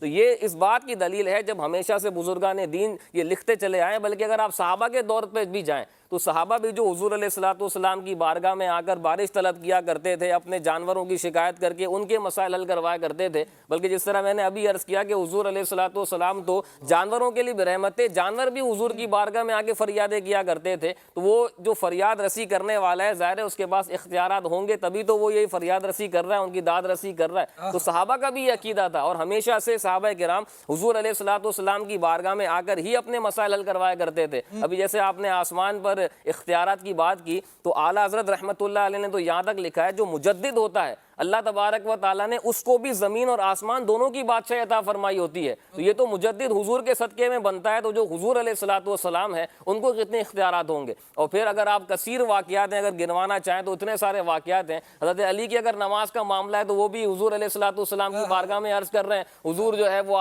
سورج کو اشارہ کریں تو سورج پلٹ آتا ہے۔ جب بارش کا معاملہ آتا ہے، قحط پڑ رہا ہے، تو صحابی حضور علیہ السلام کی بارگاہ میں حاضر ہوتے ہیں، قحط کی شکایت کرتے ہیں، حضور دعا فرماتے ہیں، بارش جاری ہو جاتی ہے۔ اب بارش کثرت سے ہو رہی ہے، اس میں کوئی مسئلہ ہوا تو چلو وہ اگر ان کا عقیدہ اس طرح کا ہوتا تو وہ گھر میں بیٹھ کے دعا کر لیتے، یا اللہ بارش تو ہو گئی یا بارش بند ہو جائے۔ اس کے لیے بھی حضور کی بارگاہ میں حاضر ہو رہے ہیں کہ یا رسول اللہ صلی اللہ علیہ وسلم اب تو اس بارش میں جو ہے وہ آزمائش والا معاملہ ہو گیا ہے، آپ دعا فرمائیں کہ یہ مدینے کے اطراف میں رہے۔ تو حضور علیہ السلام وہی جب دعا فرماتے ہیں تو بادل جو ہے وہ دور ہو جاتے ہیں، اور اب بارش جو ہے وہ مدینے کے کناروں میں ہو رہی ہوتی ہے۔ سورج کو جب چاند کو جب حکم فرماتے ہیں، بلکہ روایتوں میں یوں بھی الفاظ ہے نا کہ حضور اقدس صلی اللہ علیہ وسلم انگلی سے اشارہ کرتے ہیں، اللہم تو وہاں حوالینا ولا علینا، یہ ارشاد فرمایا کہ اللہ ہمارے اطراف میں بارش برسا، ہم پر نہ برسا۔ ایسے کئی واقعات ہیں، بلکہ جو آسمان پہ جو سورج ہے وہ تو حضور علیہ السلام کا کھلونا بن گیا. تو اب آپ بتائیں اس سے بڑے اختیارات اور کیا چاہیے کہ حضور جہاں پر جو ہے وہ اشارہ کر رہے ہیں چاند جو ہے وہاں چلے جاتا ہے. حضور علیہ السلام جو سورج حضور اللہ تبارک و تعالیٰ کی بارگاہ میں سجدہ ریز ہوتا ہے اس کی آواز حضور علیہ السلام سن رہے ہیں. اعلیٰ حضرت نے ایک روایت نقل کی کہ آسمان جو ہے وہ چنگار مارتا ہے، حضور علیہ السلام اس چنگار کی آواز بھی سنتے ہیں اور جب اس کو رکنے کا حکم فرماتے ہیں تو وہ رک جاتی ہے. تو ایسے اختیارات اللہ تبارک و تعالیٰ نے حضور کو عطا فرمائے اور یہ محبوبیت کی دلیل ہے. ابھی جیسے شعر پڑھا تو اللہ تبارک و تعالیٰ نے یہ کونین، یہ دنیا اور یہ نعمتیں حضور کے صدقے میں ہی عطا فرمائی ہیں، بلکہ فرمایا وعزتی وجلالی لولاک ما خلقت الجنت وما خلقت الدنیا. مجھے اپنی عزت اور جلال کی قسم اگر اے محبوب آپ نہ ہوتے تو نہ میں جنت کو پیدا فرماتا نہ میں دنیا کو پیدا فرماتا. تو جس کے صدقے میں دنیا ہے، جس کے صدقے میں جنت ہے، جس کے صدقے میں انعامات ہیں، تو اس کو اختیارات نہ ہوں گے. اللہ تبارک و تعالیٰ نے حضور کو مختار کل بنایا ہے، حضور جس کو جو چاہیں جو عطا فرما دیں. سبحان اللہ سبحان اللہ. شاہ کونین جلوہ نما ہو گیا، رنگ عالم کا بالکل نیا ہو گیا. ایسی نافذ تمہاری حکومت ہوئی، تم نے جس وقت جو کچھ کہا ہو گیا. ایسا اعزاز کس کو خدا نے دیا، ایسا اعزاز کس کو خدا نے دیا، جتنا اعلیٰ تیرا مرتبہ ہو گیا. یہ حضور اقدس صلی اللہ تعالیٰ علیہ وآلہ وسلم کے لیے جو اشعار کہے جاتے ہیں، مدنی چینل کے ناظرین اس پر غور کریں کہ ہم مبلغین الحمدللہ عز و جل کیونکہ ایک مدنی ماحول سے وابستہ ہیں اور امیر اہل سنت دامت برکاتہم العالیہ کی صحبت ہے، اللہ والوں کی صحبت ہے، ان کی صحبت ہے جو دل میں عشق مصطفیٰ رکھنے والے ہیں. تو نتیجہ کیا ہے کہ حضور اقدس صلی اللہ تعالیٰ علیہ وآلہ وسلم کے فضائل سے یہ نہیں ہو سکتا کہ آنکھیں بند کر لی جائیں. آقا دو عالم صلی اللہ تعالیٰ علیہ وآلہ وسلم کے بارے میں یہ ساری باتیں رب العالمین نے قرآن میں بیان فرمائی. مسلمان قرآن پڑھے گا تو اس کو سیکھے گا، مسلمان حدیث پڑھے گا تو یہ واقعات پتہ چلیں گے کہ جناب کس طرح کام ہو رہا ہے، کیسے ہو رہا ہے. حضور اقدس صلی اللہ تعالیٰ علیہ وآلہ وسلم کی اس حکومت کا نفاذ کیسے ہے. جب ہم دور رہیں گے قرآن و حدیث سے، جب ہم دور رہیں گے اکابرین سے، عاشقان رسول سے، اچھی صحبت سے، علماء دین سے، تو پھر مجھے بتائیے کہ کیسے یہ سارے مسائل حل ہوں گے. شیطان نے تو پہلے ہی اللہ تبارک و تعالیٰ کی بارگاہ میں یہ کہہ رکھا کہ میں ان کو لأغوینہم اجمعین، ان کو گمراہ کرے گا. شیطان لوگوں کو گمراہ کرے گا، وہ اپنی طرف سے کوشش کر رہا ہے اور ہم نے کسی جگہ پر پناہ ہی نہیں لی ہوئی. کچھ پڑھنا نہیں ہے، کچھ سیکھنا نہیں ہے، کچھ کرنا نہیں ہے. اگر یہ مزاج ہے تو پھر جیسے جیسے وسوسہ ڈالنے والا وسوسہ ڈالتا رہے گا تو وہی ذہن میں قرار پکڑتا رہے گا. تو الحمدللہ ماہ ربیع الاول کی ساعتیں ہیں، مبارک گھڑیاں ہیں، ان میں بالخصوص جب فضائل مصطفیٰ بیان ہو رہے ہیں تو اس کو سنیے، توجہ سے سنیے اور دیکھیے کہ رب العالمین جل وعلا نے کس طرح سے نبی پاک صلی اللہ تعالیٰ علیہ وآلہ وسلم کو فضائل و کمالات عطا فرمائے ہیں. مفتی حسان اتاری صاحب کا الحمدللہ ایک پیکیج ہم روزانہ شامل کر رہے ہیں اس سلسلے میں. آئیے آج بھی مفتی حسان صاحب کی گفتگو ملاحظہ کرتے ہیں. صحیح مسلم شریف کی حدیث مبارکہ ہے اور اسی طرح بخاری شریف میں بھی اس کا کچھ حصہ موجود ہے کہ نبی پاک صلی اللہ علیہ وسلم نے ارشاد فرمایا کہ میرے بھائی، یعنی شفقت و مہربانی کے طور پر اپنی امت کے حوالے سے یہ فرمایا کہ یہ وہ لوگ ہوں گے جو میرے بعد آئیں گے اور وہ اس بات کی تمنا کریں گے، اس بات کی خواہش رکھیں گے کہ ان کا سب مال و دولت لے لیا جائے، صرف ایک بار میری زیارت کر لیں. یعنی سب کچھ لٹا کر، سب کچھ دے کر فقط ایک بار میری زیارت سے مشرف ہو جائیں، یہ ان کی تمنا ہوگی. یقیناً نبی پاک صلی اللہ تعالیٰ علیہ وآلہ وسلم کی زیارت ہونا، نبی پاک صلی اللہ تعالیٰ علیہ وآلہ وسلم کا کسی کے یہاں پر کرم فرمانا ایک بہت بڑا اللہ پاک کا انعام ہے. صحابہ کرام علیہم رضوان جو نبی پاک صلی اللہ علیہ وسلم کی زیارتوں سے مشرف ہوتے رہتے تھے، وہ بھی تمنا کرتے تھے کہ نبی محترم صلی اللہ تعالیٰ علیہ وسلم بالخصوص ان کے گھر پر تشریف لے کر آئیں. ایک مرتبہ نبی پاک صلی اللہ تعالیٰ علیہ وآلہ وسلم حضرت سیدنا ابوبکر صدیق رضی اللہ تعالیٰ عنہ، حضرت سیدنا عمر رضی اللہ تعالیٰ عنہ، تینوں ایک انصاری صحابی رضی اللہ تعالیٰ عنہ کے گھر تشریف لے کر گئے. اس کے بیک میں تفصیلی واقعہ ہے. بھوک کی شدت تھی تو انصاری صحابی رضی اللہ تعالیٰ عنہ کے گھر جب پہنچے تو وہ اپنے گھر پہ تشریف فرما نہیں تھے. ان کی اہلیہ موجود تھیں. انہوں نے ان حضرات کو ایک جگہ بٹھایا گھر کے اندر اور اپنے شوہر کو فوراً اطلاع دی کہ نبی پاک صلی اللہ علیہ وسلم اپنے دونوں ساتھیوں کے ساتھ تشریف لے کر آئے ہیں. وہ انصاری صحابی رضی اللہ تعالیٰ عنہ فوراً بھاگتے ہوئے اپنے گھر آئے. ایک روایت کے اندر ہے کہ وہ نبی پاک صلی اللہ علیہ وسلم سے چمٹ گئے اور چومنے لگے, اور ایک میں وہ گھومنے لگے نبی پاک صلی اللہ علیہ وسلم کے گرد, یعنی ایک طرح سے جھوم گئے کہ نبی رحمت صلی اللہ تعالیٰ علیہ وآلہ وسلم میرے گھر تشریف لے آئے ہیں. پھر ان کے باغ کے اندر جس قدر کھجوریں تھیں, جتنی قسم کی کھجوریں تھیں, سب میں سے خوشے لے کر بارگاہ رسالت میں حاضر ہو گئے. حضور پاک صلی اللہ علیہ وسلم نے فرمایا کہ ان میں سے کوئی ایک آدھی لے آتے. یہ اس کے قریب قریب الفاظ ارشاد فرمائے کہ اتنی کفایت کرتی. فرمائی میں ساری اس لیے لے آیا کہ آپ اس میں سے جو چاہیں وہ پسند فرما کے تناول فرما لیں, اسے کھائیں. یعنی ان کے لیے ایک عید کا سما تھا کہ نبی پاک صلی اللہ تعالیٰ علیہ وآلہ وسلم ان کے گھر تشریف لے کر آ گئے ہیں. ظاہر ہے کہ ہم اگر کوئی بڑی شخصیت ہمارے گھر پر آتی ہے تو ایک عرصے تک ہم بھولتے ہی نہیں کہ وہ ہمارے گھر پر آئے تھے, چاہے وہ دنیاوی اعتبار سے کوئی شخصیت ہو. تو یہاں تو تمام شخصیتوں سے بڑھ کر شخصیت نبی پاک صلی اللہ علیہ وسلم کی ذات گرامی ہے. حضرت سیدنا اتبان بن مالک رضی اللہ تعالیٰ عنہ کی حدیث مبارکہ صحیح بخاری شریف کے اندر موجود ہے کہ انہوں نے نبی پاک صلی اللہ علیہ وسلم کی بارگاہ میں عرض کی تھی کہ میری آنکھیں بڑی کمزور ہو گئی ہیں, میں پہلے امامت کرواتا تھا لیکن اب مشکل ہو جاتی ہے بعض اوقات پہنچنے میں, تو آپ میرے گھر پہ تشریف لے آئیں اور میرے گھر پہ ایک جگہ پہ نماز پڑھ لیں تاکہ میں اس جگہ کو اپنی نماز پڑھنے کی جگہ بنا لوں, مصلی اسے ہی بنا لوں. نبی پاک صلی اللہ علیہ وسلم ان کے گھر تشریف لے کر گئے. تو نماز پڑھنے کے بعد انہوں نے نبی پاک صلی اللہ علیہ وسلم کو روکنے کے لیے پورا اہتمام کیا ہوا تھا. سب کچھ تیاری کر کے رکھی ہوئی تھی, کھانا وغیرہ تیار رکھا تھا کہ نبی پاک صلی اللہ علیہ وسلم شفقت فرمائیں گے اور میرے یہاں پر رک جائیں گے. تو آپ علیہ الصلوۃ والسلام ان کے یہاں ٹھہرے کچھ دیر کے لیے, اور جتنی دیر آپ ٹھہرے تو اہل علاقہ جتنے تھے وہ جوک در جوک نبی پاک صلی اللہ تعالیٰ علیہ وسلم کی زیارت کے لیے ان کے گھر پہنچ گئے تھے. آج بھی اگر کسی کے گھر نبی پاک صلی اللہ علیہ وسلم جلوہ فرمانا چاہیں اور اس گھر کو منور کرنا چاہیں تو یقیناً نبی پاک صلی اللہ علیہ وسلم کے یہ اختیارات میں بھی ہے, اور جس کے گھر کو نبی پاک صلی اللہ علیہ وسلم مشرف فرما دیں تو پھر اس کی کہنے ہی کیا ہوتے ہیں. ایک بزرگ رحمۃ اللہ تعالی فرماتے ہیں کہ میری یہ عادت تھی کہ میں نبی پاک صلی اللہ علیہ وسلم پر ایک مخصوص تعداد کے اندر درود پاک پڑھتا تھا, یعنی لازمی طور پہ یہ درود پاک پڑھ کے میں سویا کرتا تھا. تو ایک رات جب میں سویا تو میری قسمت جاگ اٹھی, نبی پاک صلی اللہ علیہ وسلم میرے خواب کے اندر تشریف لے آئے. اور پھر کیا ہوا کہ نبی پاک صلی اللہ علیہ وسلم نے فرمایا کہ اپنا منہ میرے آگے کرو کہ جس سے مجھ پر درود بھیجتے ہو میں اس کو چوموں. تو فرمایا کہ مجھے شرم آئی تو میں نے اپنا گال جو ہے نبی پاک صلی اللہ علیہ وسلم کے آگے کر دیا, انہوں نے بوسا دیا. فرماتے ہیں جب میری آنکھ کھلی تو 8 دن تک میرے گھر سے خوشبو آتی رہی اور 8 دن تک میرے گال سے بھی خوشبو آتی رہی. حضور پاک صلی اللہ علیہ وسلم ظاہری حیات میں جہاں تشریف لے جاتے وہ جگہ روشن ہو جایا کرتی تھی.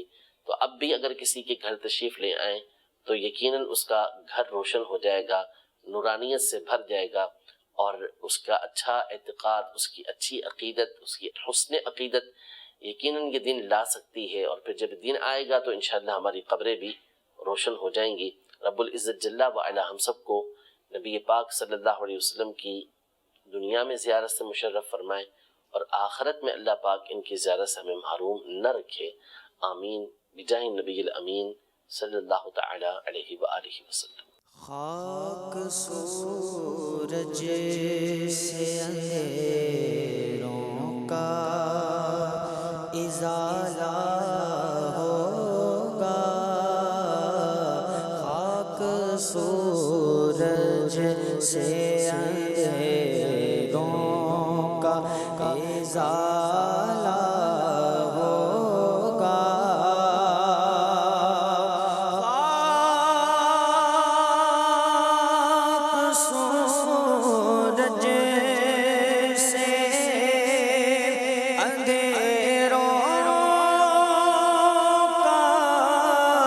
ازالہ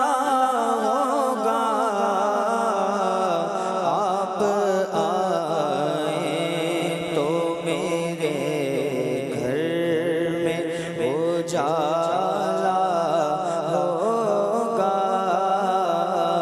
آپ آئیں میرے آقا آپ آئیں تو میرے گھر میں اجالا ہوگا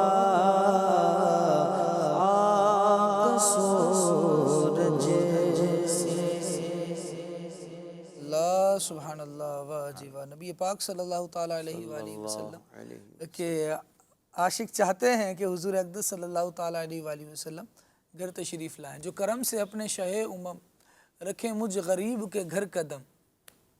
اللہ اکبر۔ میرے شاہ کی نہ ہو شان کم کہ گدا پہ ان کا پیار ہے۔ نبی پاک صلی اللہ تعالیٰ علیہ وآلہ وسلم جہاں چاہیں کرم فرما دیتے ہیں۔ تو اللہ اکبر، اللہ اکبر۔ لیکن پھر بھی بہرحال ہماری جو چھوٹے چھوٹے مکانات ہیں وہ حضور اقدس صلی اللہ تعالیٰ علیہ وآلہ وسلم کی شان کے لائق تو نہیں ہیں، لیکن بہرحال وہ ہمیشہ بڑھ کر کرم فرمانے والے ہیں۔ وہ جس پر چاہتے ہیں، جیسے چاہتے ہیں ویسے کرم فرما دیتے ہیں۔ اور یہ صحابی کا کتنا پیارا انداز بیان ہوا روایت میں کہ آقا دو عالم صلی اللہ تعالیٰ علیہ وآلہ وسلم کے گرد گھومنے لگے کہ حضور تشریف لائیں، تو یوں خوش ہونا اور آقا دو عالم صلی اللہ تعالیٰ علیہ وآلہ وسلم سے عقیدت کا اظہار کرنا کتنی اعلیٰ شے ہے، کتنے نصیب والوں کو ملتی ہے کہ صحابہ حضور کی آمد پر یوں خوش ہو رہے ہیں، چاہے وہ گھر آمد ہوئی ہو، دنیا میں آمد ہوئی ہو، تو وہ خوشیاں منانا ہے۔ ہمیں تعلق جو ہے وہ آمد مصطفیٰ سے ہے، آمد مصطفیٰ ہوئی روشن زمانہ ہو گیا، تو حضور اقدس صلی اللہ تعالیٰ علیہ وآلہ وسلم کی آمد کی خوشیاں بھی منائیے، مدنی چینل کے ساتھ بھی رہیے، گھروں کو سجا لیا ہے آپ نے۔ چلے آج سے اناؤنس کرتے ہیں آپ کے لیے، اللہ خیر فرمائے گا انشاءاللہ۔ اپنے گھروں کی ویڈیوز تو بھیجیے کہ کیسا سجایا ہے گھر اور کس طرح سے جھنڈے لگائے ہیں۔ انشاءاللہ آپ اپنے گھروں کی ویڈیوز بھیجیے، انشاءاللہ ہم کوشش کریں گے کہ ممکنہ صورت میں ان کو شامل سلسلہ کیا جائے، دکھایا جائے مدنی چینل پر کہ آقا کریم صلی اللہ تعالیٰ علیہ وآلہ وسلم کے دیوانے حضور کا میلاد منانے والے کیسے حضور سے عقیدت کا اظہار کر رہے ہیں۔ ابھی آپ کی کال دیتے ہیں جی۔ سیرت کی کتابوں میں لکھا ہوا ہے کہ صحابہ کرام علیہم رضوان میں سے کوئی غم زدہ ہوتا تو بارگاہ رسالت میں حاضر ہوتا، اس کے غم غلط ہو جاتے، بے چینوں کو چین مل جاتا، بے قراروں کی بے قراری دور ہو جایا کرتی تھی۔ مبلغین سے پوچھنا یہ ہے کہ آج کے دور میں جبکہ ہمارا نبی پاک علیہ السلام سے رشتہ اتنا مضبوط نہیں ہے جتنا پہلے کے دور میں مسلمانوں کا ہوا کرتا تھا یا نیک لوگوں کا جس طرح ہوتا ہے، تو یہ ارشاد فرمائیں کہ ہم پیارے آقا علیہ السلام سے اپنا رشتہ کیسے مضبوط کریں، وہ کیا انداز اور کون سے اعمال اختیار کریں کہ وہ قربت حاصل ہو جائے نبی پاک علیہ السلام کے دربار کی، اور اپنا غم جب ہمیں کوئی لاحق ہو جائے تو بارگاہ رسالت میں کیسے حاضری کا انداز ہو کہ ہمارے غم غلط ہو جائیں اور پریشانی ہماری دور ہو جائے۔ اللہ اکبر۔ ہم نے گزشتہ دنوں ایک سلسلہ کیا غم کسے یاد رہے دیکھ کے صورت تیری۔ نبی کریم صلی اللہ تعالیٰ علیہ وآلہ وسلم کا چہرہ دیکھ کر صحابہ غم بھول جایا کرتے تھے، تو آج ہم کیسے کریں آصف بھائی، کیسے دور ہو؟ بہت سارے طریقے ہیں غم غلط ہو جائیں۔ نبی پاک صلی اللہ تعالیٰ علیہ وسلم کی اتباع جو ہے اس میں بنیادی حیثیت رکھتی ہے، اور عشق رسول، محبت رسول کی جو سب سے بڑی دلیل امام اہل سنت اعلیٰ حضرت امام محمد رضا خان رحمۃ اللہ تعالیٰ علیہ نے بیان فرمائی ہے، وہ یہی ہے کہ جو عاشق رسول ہے، جو محب رسول ہے، وہ نبی پاک صلی اللہ تعالی وسلم کی اتباع کرتا ہے، اور یہ اتباع نبوی جو ہے، اتباع رسول جو ہے، یہ عشق رسول کی سب سے بڑی دلیل ہے۔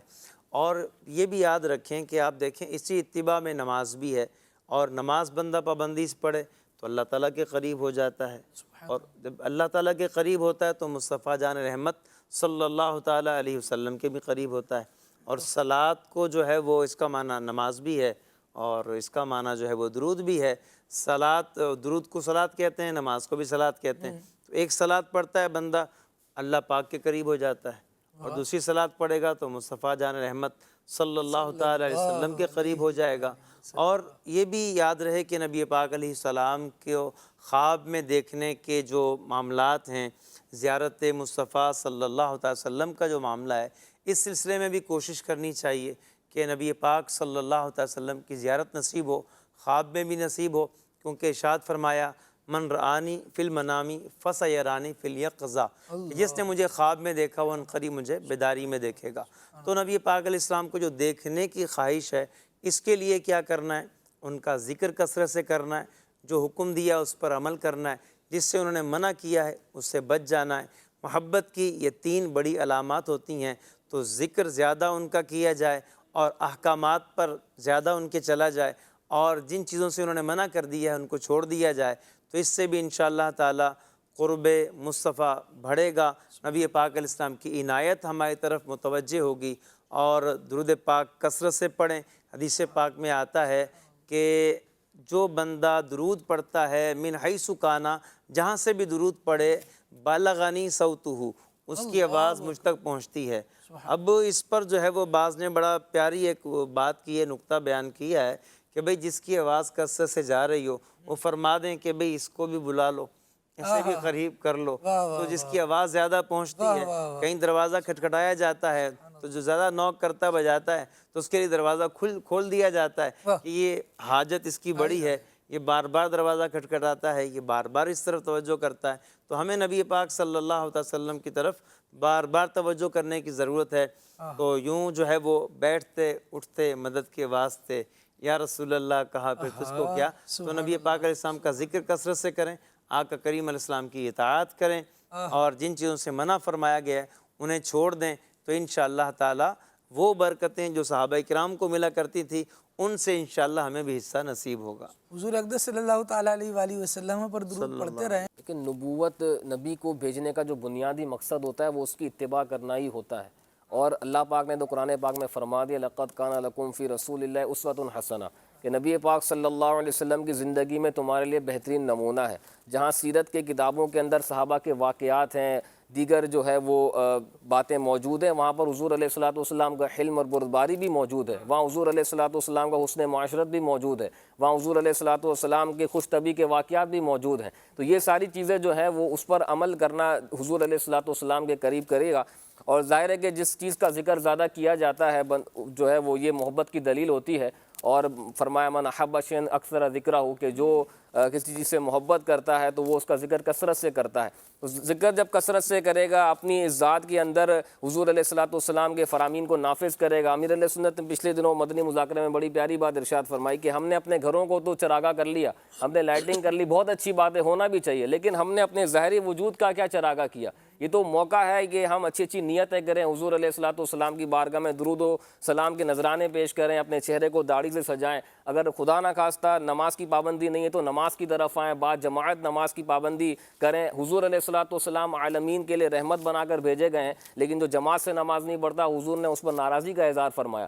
حضور نے فرمایا کہ نماز میری آنکھوں کی ٹھنڈک ہے۔ تو یہ فرامین جو ہیں اس پر بھی غور کیا جائے کہ اگر ہم صرف یہ کہیں کہ ہمیں محبت ہے، ہم تو ہے بہت بڑے عاشق رسول ہیں، لیکن عمل کی طرف نہ آئے، تو یہ دیکھیں جو محبت ہے نا وہ اتباع کرواتی ہے۔ اگر آپ دنیا کی مثال بھی لیں تو جو بندہ کسی چیز سے محبت کرتا ہے وہ اس کو آئیڈل بنانے کی کوشش کرتا ہے، اور اس کے احکامات پر جو ہے وہ کسی نہ کسی طریقے سے عمل کرنے کی کوشش کرتا ہے، اس کا فالوور بننے کی کوشش کرتا ہے، اس کا ہیئر اسٹائل کیسا ہے اس کو دیکھا جاتا ہے، یہ لباس کیسا پہنتا ہے، کون سی کمپنی کا پہنتا ہے، یہ بھی نوٹ کیا جاتا ہے۔ تو جب لوگ دنیا کی محبت کے اندر اتنے ڈیپلی چلے جاتے ہیں تو حضور علیہ السلام کی محبتوں میں آخرت میں نجات دلائے گی، حضور کے صدقے میں ہی جو ہے وہ دنیا و آخرت کی نعمتیں ملیں گی۔ تو بنیاد یہ ہے کہ اتباع رسول جو ہے وہ مزید محبت میں اضافہ کرے گی، اور پھر وہی بات ہے کہ کثرت سے درود السلام جو ہے وہ پڑھا جائے، اور لوگوں کے سامنے سنتیں بیان بھی کی جائیں، اس کا اپنے اوپر نفاذ بھی کیا جائے۔ جب یہ ساری چیزیں ہوں گی تو انشاءاللہ حضور علیہ السلام کا قرب بھی حاصل ہوگا، حضور کی توجہ بھی حاصل ہوگی، اور انشاءاللہ عز و جل وہ برکتیں اور وہ نعمتیں جو صحابہ کرام کو ملا کرتی تھی انشاءاللہ اس میں سے ہمیں بھی حصہ ملے گا۔ اور یہ کوئی بعید بات نہیں ہے، آج کے دور میں بھی جو آپ دیکھیں کہ بہت سارے ایسے افراد ہوں گے جو اپنے واقعات آپ کو سنائیں گے کہ حضور نے یہ کرم فرما دیا، حضور کی زیارت ہو گئی۔ آج بھی ایسے افراد ہیں کہ جو اس طرح کے واقعات سناتے ہیں کہ حضور علیہ السلام کی زیارت کثرت سے انہیں ہوا کرتی ہے، ایسے بھی لوگ ہیں۔ تو یہ ظاہر ہے کہ یہ کوئی بعید نہیں ہے، اب بھی جو ہے وہ ممکنات میں ایسے ہیں۔ بات یہ ہے کہ اپنے باطن کو جتنا صاف کریں گے انشاءاللہ حضور کی نظر کرم ہوگی اور دنیا و آخرت میں بیڑا پار ہو جائے گا۔ روحانی تعلق بھی قائم کیا جا سکتا ہے کہ وَلَوْ أَنَّهُمْ إِذْ ظَلَمُوا أَنفُسَهُمْ جَاءُوكَ، یہ فرمایا کہ اگر جانوں پہ ظلم ہو جائے، گناہ ہو جائے، تو پھر حضور کی بارگاہ میں آ جائیں۔ تو ظاہری جو ہے وہ دور مبارک جو تھا اس میں اس پر صحابہ نے عمل کیا، یا اس کے بعد جن کے لیے آسانی ہے وہ پہنچ گئے مدینہ منورہ، روضہ رسول پر پہنچ گئے، تو یہ تو ظاہری معاملہ ہے۔ اگر نہ جا سکے اور گناہ تو جو ہے حیران ہوئے جا رہے ہیں، اب کیا کریں؟ تو اس کے لیے علماء نے دو مثالیں پیش کی ہیں۔ کہا کہ حجر اسود کو قریب چلے جاؤ تو آپ چھو لو، ٹھیک ہے، اس کو بوسہ لے لو، استلام کر لو، اور قریب نہیں جا سکتے دور سے اشارہ کر لو تو یہ کافی ہو جائے گا۔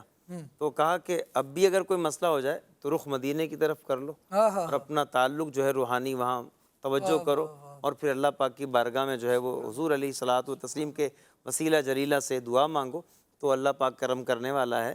اور دوسری صورت یہ بیان کی کہ بھائی اگر اصل نہ ہو نا تو پھر اس کی جو فرع ہوتی ہے، اس کا خلیفہ ہوتا ہے نا، وہ اس کی جگہ کام کرتا ہے۔ جیسے کہتے ہیں کہ تیمم وضو کا خلیفہ ہے، تو اب اگر وضو پہ قدرت نہیں ہے، نہیں آپ پہنچ سکتے اس تک، پانی تک نہیں پہنچ سکتے ہیں، استعمال نہیں کر سکتے، تو اب کیا کرنا ہے؟ اب تیمم کرو کیونکہ یہ اس کا خلیفہ ہے۔ تو یہ سمجھانے کے لیے علماء نے ایک مثال بیان کی ہے کہ نبی پاک صلی اللہ علیہ وسلم کی بارگاہ تک نہیں جا سکتے تو پھر جو حضور علیہ السلام کے خلفاء ہیں، اولیاء اللہ ہیں، علماء دین ہیں، جو مستند ہیں، باعمل ہیں، ایسی شخصیات کی بارگاہ میں حضوری ہونی چاہیے۔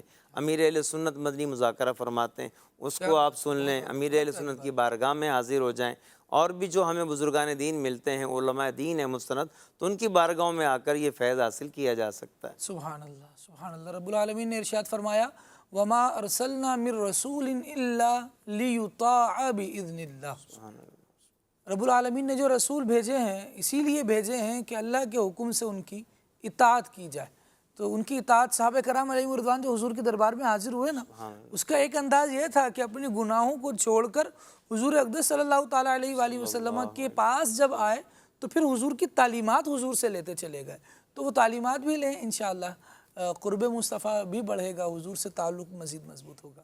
مزید کال لیتے ہیں۔ ماشاءاللہ آپ کا سلسلہ کھلے آنکھ صلی اللہ کا ہے، بہت پیارا ہے، جزاک اللہ۔ آپ سب کو ماہ اولاد مبارک ہو۔ آج آپ کو امیر اہل سنت کا نام سناؤں گا۔ کیا بات ہے بھائی، سنا۔ ہرگز نہ چھوڑیں گے، واہ بھائی واہ، جنو سے پاک میں جانا کبھی ہرگز نہ چھوڑیں گے انشاءاللہ انشاءاللہ۔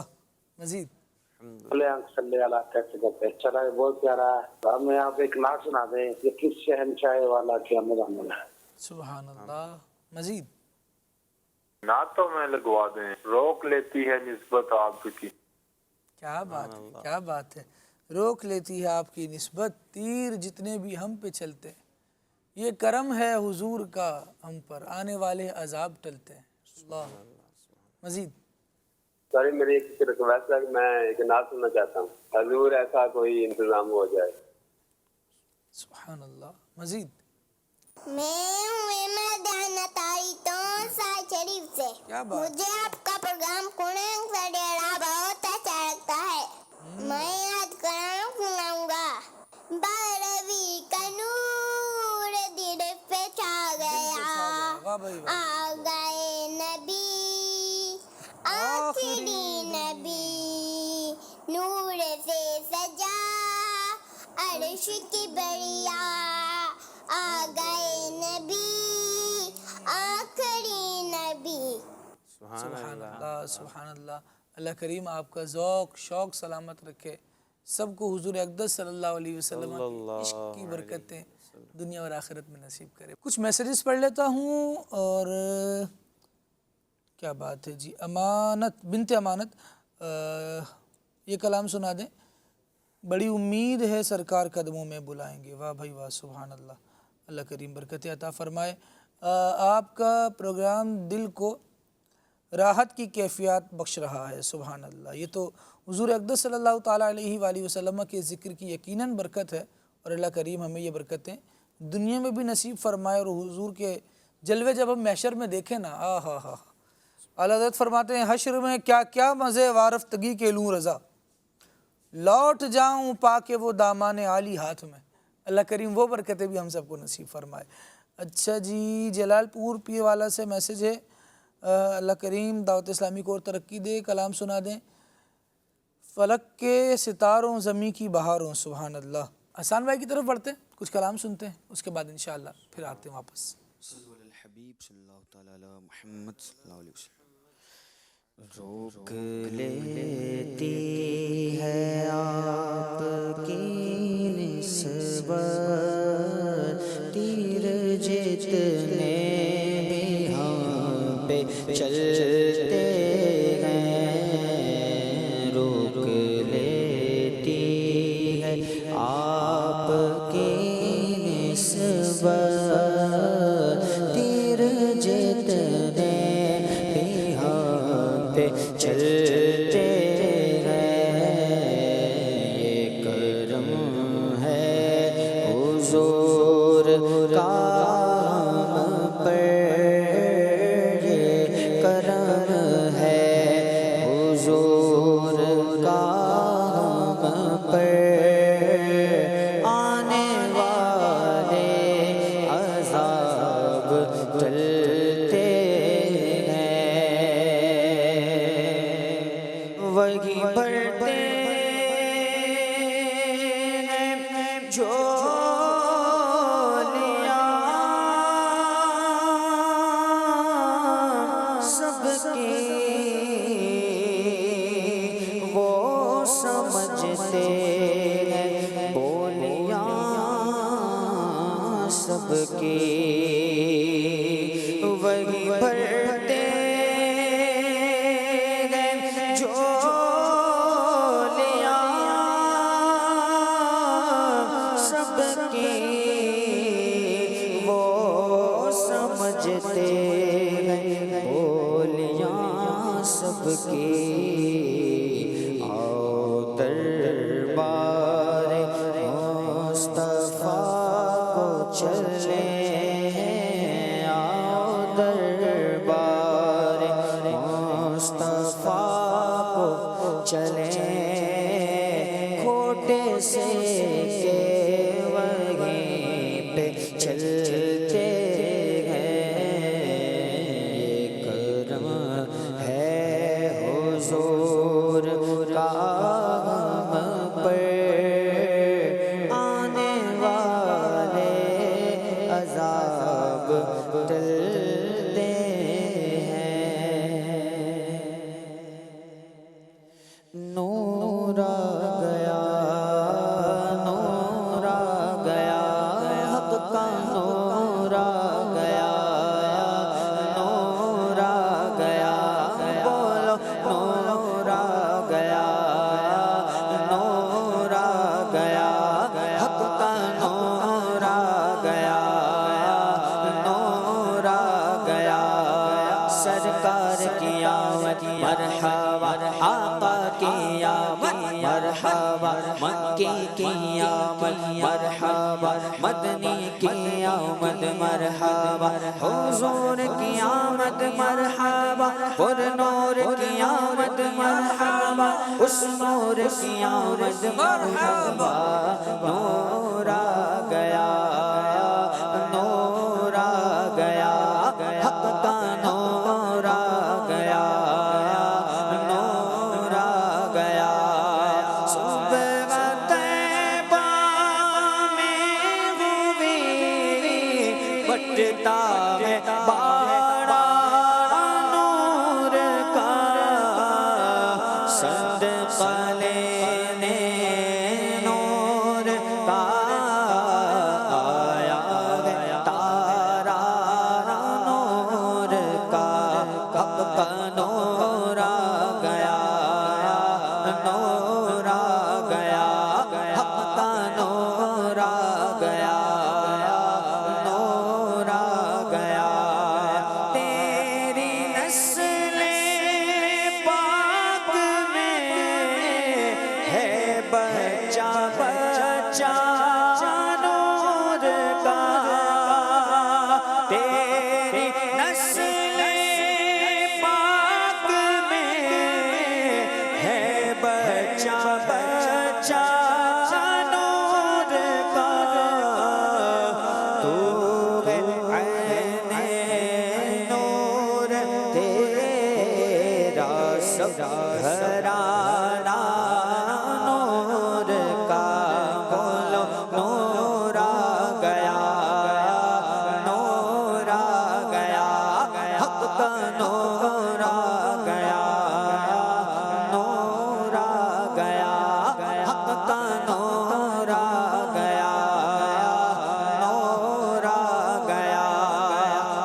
ایک ستارہ نور کا بولو نور آ گیا نور آ گیا آقا کی آمد مرحبا آقا کی آمد مرحبا حضور کی آمد مرحبا پر نور کی آمد مرحبا حقی کی آمد مرحبا مدنی کی آمد مرحبا یاسین کی آمد مرحبا طه کی آمد مرحبا اول کی آمد مرحبا آخر کی آمد مرحبا رؤوف کی آمد مرحبا یاسین کی آمد مرحبا سرور کی آمد مرحبا نور آ گیا نور آ گیا یہ کس شگن شاہ والا کی آمد آمد ہے آقا مرحبا آقا مرحبا یہ کون سے شاہ والا کی آمد آمد ہے آقا مرحبا مکی مرحبا انہیں خدا نے کیا اپنے ملک کا مالک انہیں خدا نے کیا اپنے ملک کا مالک انہی کے قبضے میں رب کے خزانے آئے ہیں یہ کس شگن شاہ والا کی آمد آمد ہے آقا مرحبا مکی مرحبا رسول انہی کا تو مجدہ سنانے آئے گئے رسول انہی کا تو مجدہ سنانے آئے گئے انہی کے آنے کی خوشیاں منانے آئے گئے یہ کس شگن شاہ والا کی آمد آمد ہے آقا مرحبا مکی مرحبا آقا کی آمد مرحبا آقا کی آمد مرحبا سرور کی آمد مرحبا داتا کی آمد مرحبا حضور کی آمد مرحبا پر نور کی آمد مرحبا اس نور کی آمد مرحبا آقا مرحبا آقا مرحبا حسن بھائی آپ کا کلام آ گیا ماہ ربیع النور شریف میں ماشاءاللہ سبحان اللہ اس کو بھی سنائے نا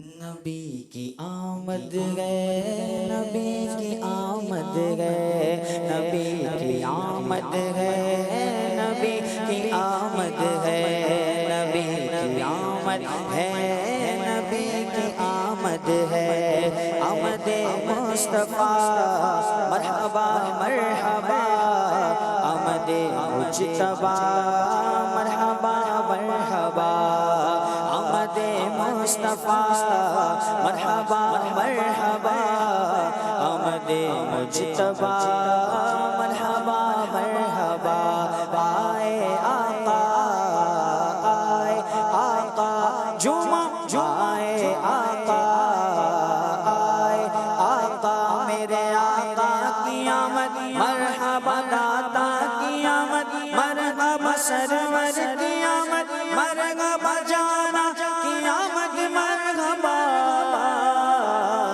آمد مصطفیٰ مرحبا مرحبا آمد مجتبی مرحبا مرحبا ہے آج جشن ولادت نبی کی آمد ہے آج جشن ولادت نبی کی آمد ہے آج جشن ولادت نبی کی آمد ہے آج جشن ولادت نبی کی آمد ہے جلاؤ شمع محبت نبی کی آمد ہے نبی کی آمد ہے نبی کی آمد ہے نبی کی آمد ہے نبی کی آمد ہے ہوئی خدا کی عنایت نبی کی آمد ہے ہوئی خدا کی عنایت نبی کی آمد ہے سجائے تاج شفاعت نبی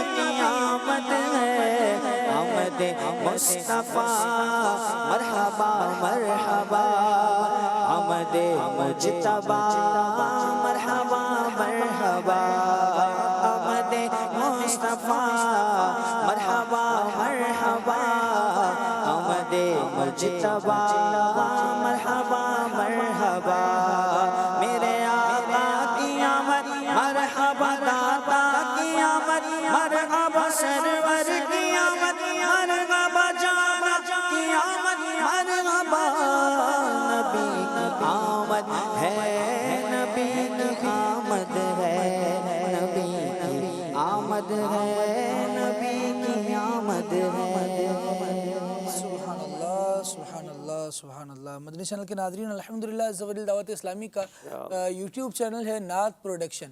عاشقان مصطفیٰ کے بہت پیارے کلام حضور اقدس صلی اللہ تعالیٰ علیہ وآلہ وسلم کی آمد کے حوالے سے الحمدللہ روزانہ ہی اس پیج پر اس چینل پر اپلوڈ ہو رہے ہیں، تو ضرور ان کو بھی سنیے اور شیئر بھی کیجئے۔ اللہ کریم ہم سب کو نبی کریم صلی اللہ تعالیٰ علیہ وآلہ وسلم کا فیضان نصیب فرمائے۔ کچھ دیر میں انشاءاللہ ہم ہمارے بہت پیارے نعت خوان مبلغ دعوت اسلامی، زبردست مبلغ، زبردست نعت خواں مولانا اشفاق اتاری مدنی دامت برکاتہم العالیہ، آپ کا کلام ریلیز ہوا ہے انشاءاللہ، اس کے بھی کچھ اشعار سنیں گے۔ ابھی کچھ ٹاپک پر گفتگو کرتے ہیں۔ نبی پاک صلی اللہ تعالیٰ علیہ وآلہ وسلم کے اختیارات پر بات ہو رہی ہے۔ ایک روایت سناتا ہوں، اس کے بعد آگے بڑھتے ہیں۔ حضرت عتبہ بن فرقد رضی اللہ تعالیٰ عنہ، آپ کی زوجہ حضرت ام عاصم فرماتی ہیں رضی اللہ عنہ کہ عتبہ کے یہاں ہم 4 عورتیں تھیں، ہم میں سے ہر ایک عتبہ کی خاطر ایک دوسرے سے زیادہ خوشبودار رہنے کی کوشش کرتی، پھر بھی جو خوشبو حضرت عتبہ کے جسم سے آتی وہ ہماری خوشبو سے بہت زیادہ ہوتی۔ اللہ اکبر، ایسا کیوں ہوتا؟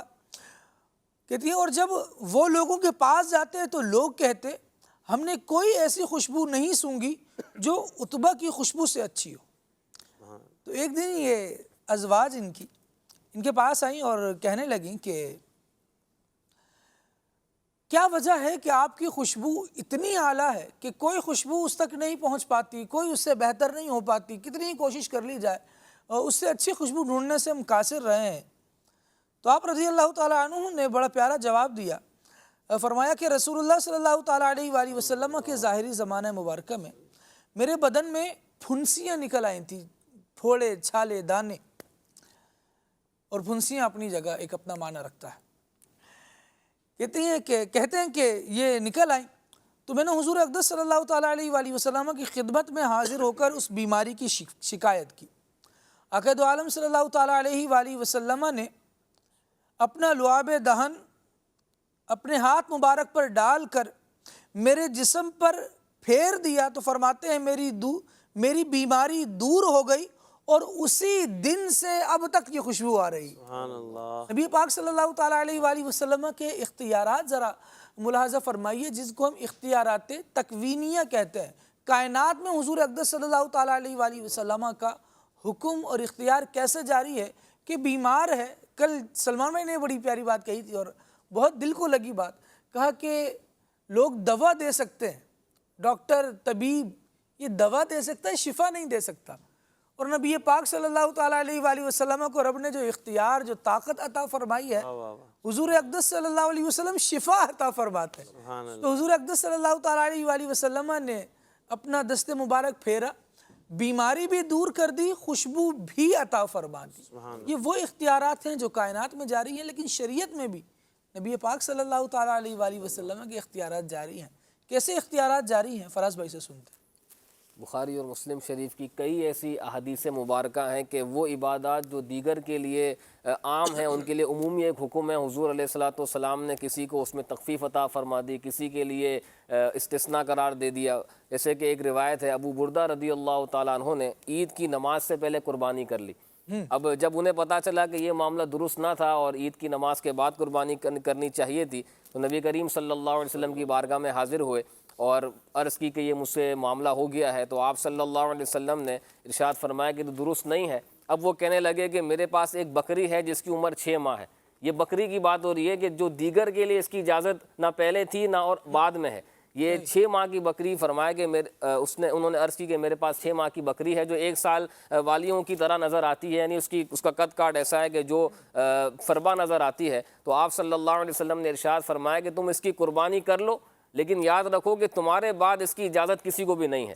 یہاں پر شارحین نے یہ بھی ارشاد فرمایا کہ ایک تو یہ ہے کہ حضور علیہ الصلوۃ والسلام سب کے لیے حکم عام کر دیں، اور حضور علیہ الصلوۃ والسلام کو یہ بھی اختیار ہے کہ کسی ایک کو اس حکم سے مستثنا قرار دے دیں. یہاں پر صرف خاص انہی کے لیے اجازت ہے، حالانکہ کسی اور کو نہ پہلے اجازت ملی اور نہ اب کسی کو اجازت ہے کہ وہ 6 ماہ کی بکری، یا کنفیوژن نہ ہو اس لیے میں وضاحت کر دوں کہ وہ 6 ماہ کے جو مینڈا ہے اس کی وہ الگ ہے. اس کا حکم اب بھی ہے کہ اگر وہ 6 ماہ کا ہو اور ایسا فربا ہو کہ جو دیگر کے ساتھ اگر ملا دیا جائے تو وہ 1 سال کا معلوم ہو، تو اس کی قربانی تو اب بھی سب کے لیے جائز ہے. لیکن وہ 6 ماہ کی بکری تھی کہ جس کی اجازت نہ پہلے تھی اور نہ اب کسی کو ہے. حضور علیہ الصلوۃ والسلام نے انہیں اجازت فرمائی اور پھر فرما بھی دیا کہ تمہارے بعد اس کی اجازت کسی کو بھی نہیں ہے. یہ مسلم شریف کی روایت ہے. اسی طرح وہ نماز کہ جو سب کے لیے 5 وقت فرض قرار دے دی گئی ہے، ظاہر ہے کہ کوئی اس میں کمی کا اختیار نہیں رکھتا. جو کم کرے گا وہ گناہگار ہوگا، اگر بلا عذر شرعی اگر وہ نماز نہیں ادا کر رہا گناہگار ہوگا. لیکن حضور علیہ الصلوۃ والسلام نے، ابو داؤد شریف کی روایت ہے کہ ایک صحابی رضی اللہ تعالیٰ عنہ نے عرض کی کہ میں اس شرط پر ایمان لاؤں گا کہ میں 2 وقت کی نماز پڑھوں گا.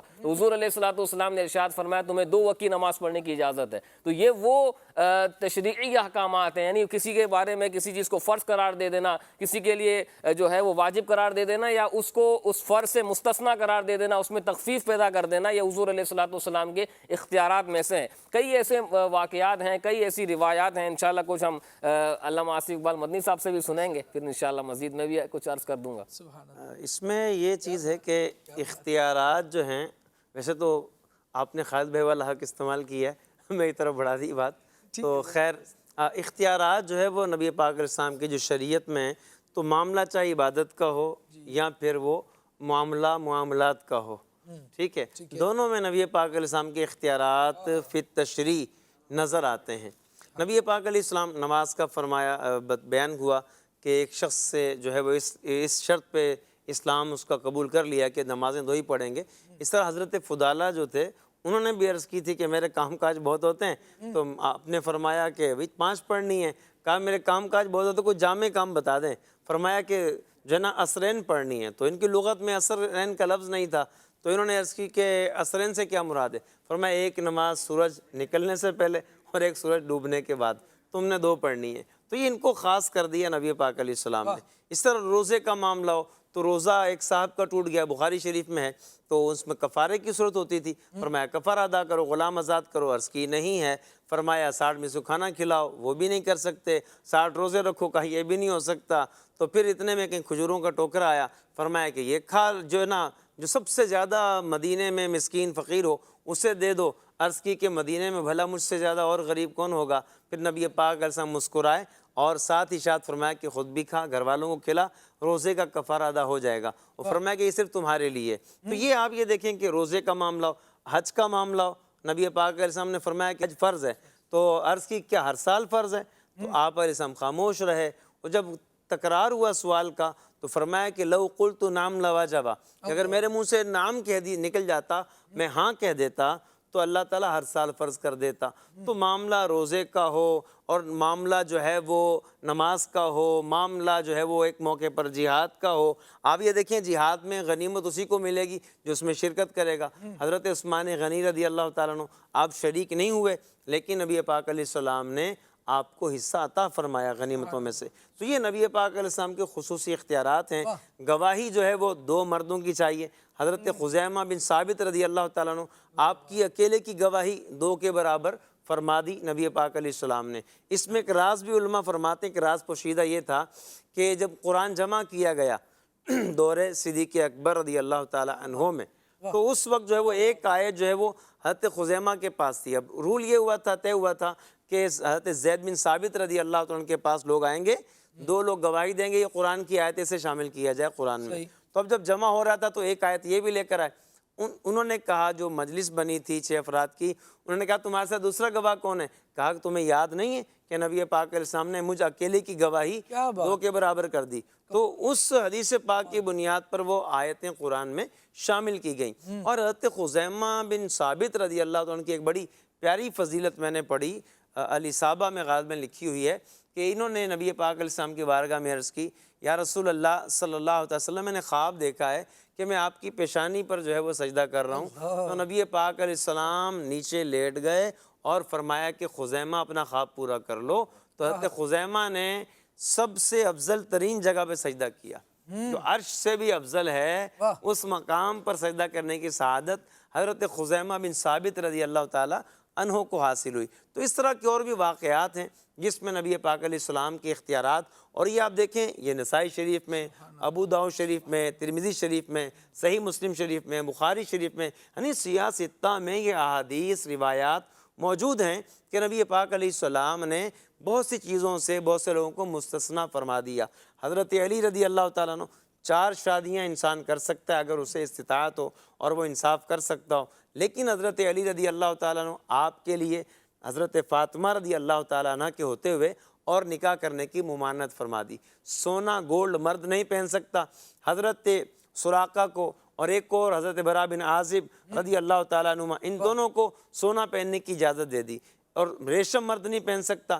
حضرت عبد الرحمن بن عوف رضی اللہ عنہ کو ریشم پہننے کی اجازت دے دی۔ تو یہ نبی پاک علیہ السلام کے خصوصی اختیارات ہیں کہ آقا کریم علیہ السلام نے بہت سے لوگوں کے لیے بہت ساری چیزوں کو جائز کر دیا کہ تمہارے لیے یہ جائز ہے، اوروں کے لیے جائز نہیں ہے۔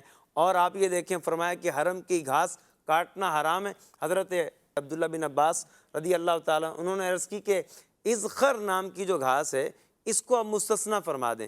تو نبی کریم علیہ السلام نے فرمایا کہ ٹھیک ہے، اس کو مستثنیٰ کر دیا۔ پہلے فرمایا یہ ساری حرام ہے، اس کو نہیں کاٹ سکتے، ہر طرح کی گھاس نہیں کاٹ سکتے، لیکن جب انہوں نے عرض کی کہ ہمیں اس کی ضرورت پڑتی ہے تو فرمایا ٹھیک ہے، اذخر کو میں مستثنیٰ کر دیتا ہوں، اس کو کاٹ سکتے ہو۔ تو یہ نبی کریم صلی اللہ علیہ وسلم کے اختیارات ہیں، معاملات ہوں یا عبادات ہوں، ہر لحاظ سے نبی پاک علیہ السلام نے اللہ پاک کے عطا کردہ اختیارات کو استعمال کیا اور شریعت کے مسائل بعض لوگوں کے لیے الگ فرما دیے۔ سبحان اللہ، یہ نبی پاک صلی اللہ تعالیٰ علیہ وآلہ وسلم کو جو رب العالمین نے اختیارات عطا فرمائے، یہ ان پر آقا دو عالم صلی اللہ تعالیٰ علیہ وآلہ وسلم کا عمل ہے۔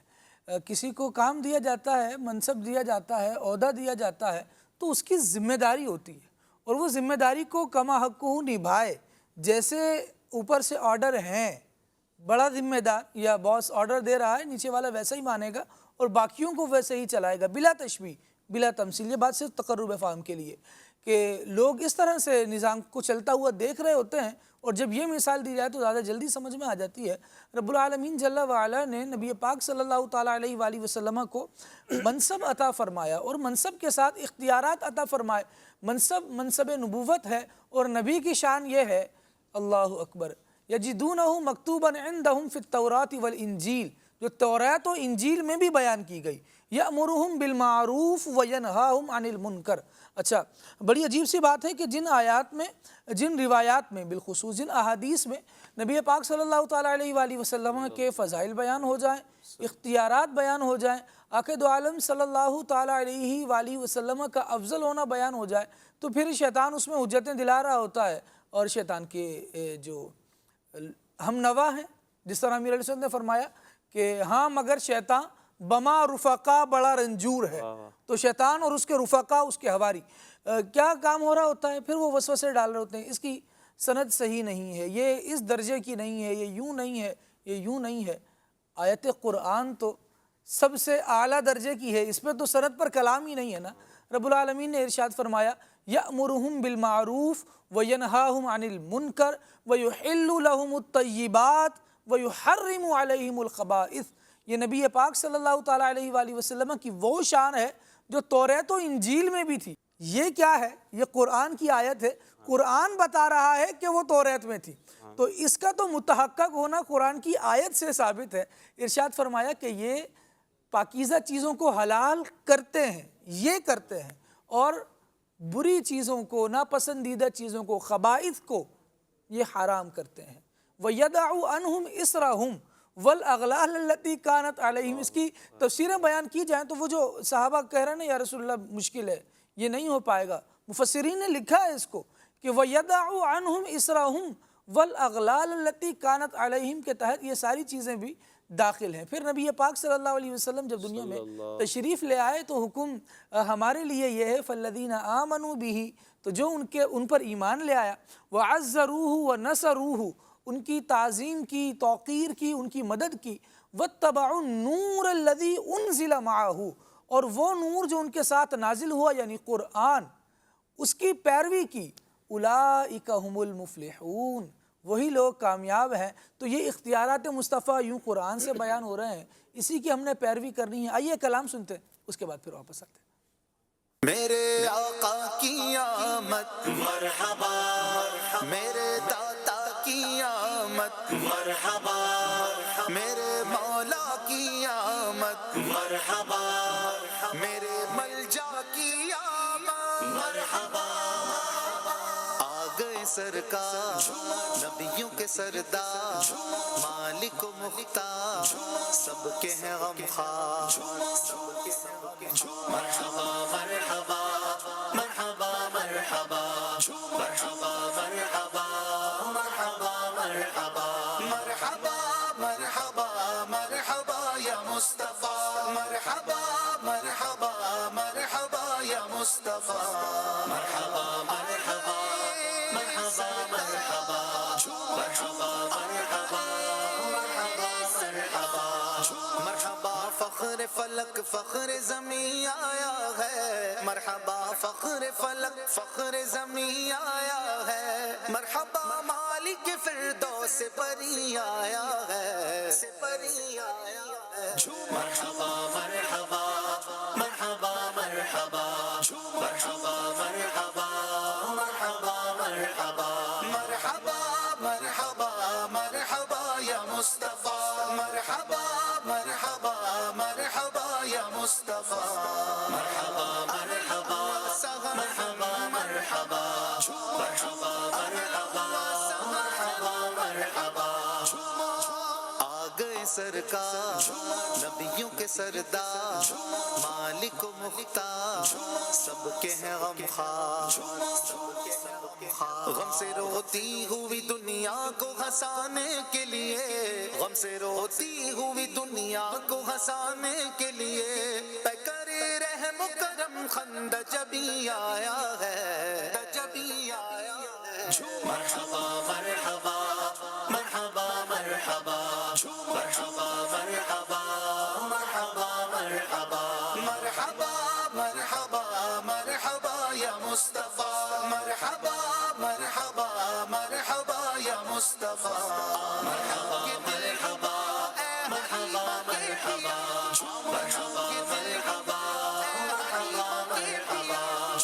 میرے آقا کی آمد مرحبا، میرے داتا کی آمد مرحبا، میرے مولا کی آمد مرحبا، میرے ملجا کی آمد مرحبا۔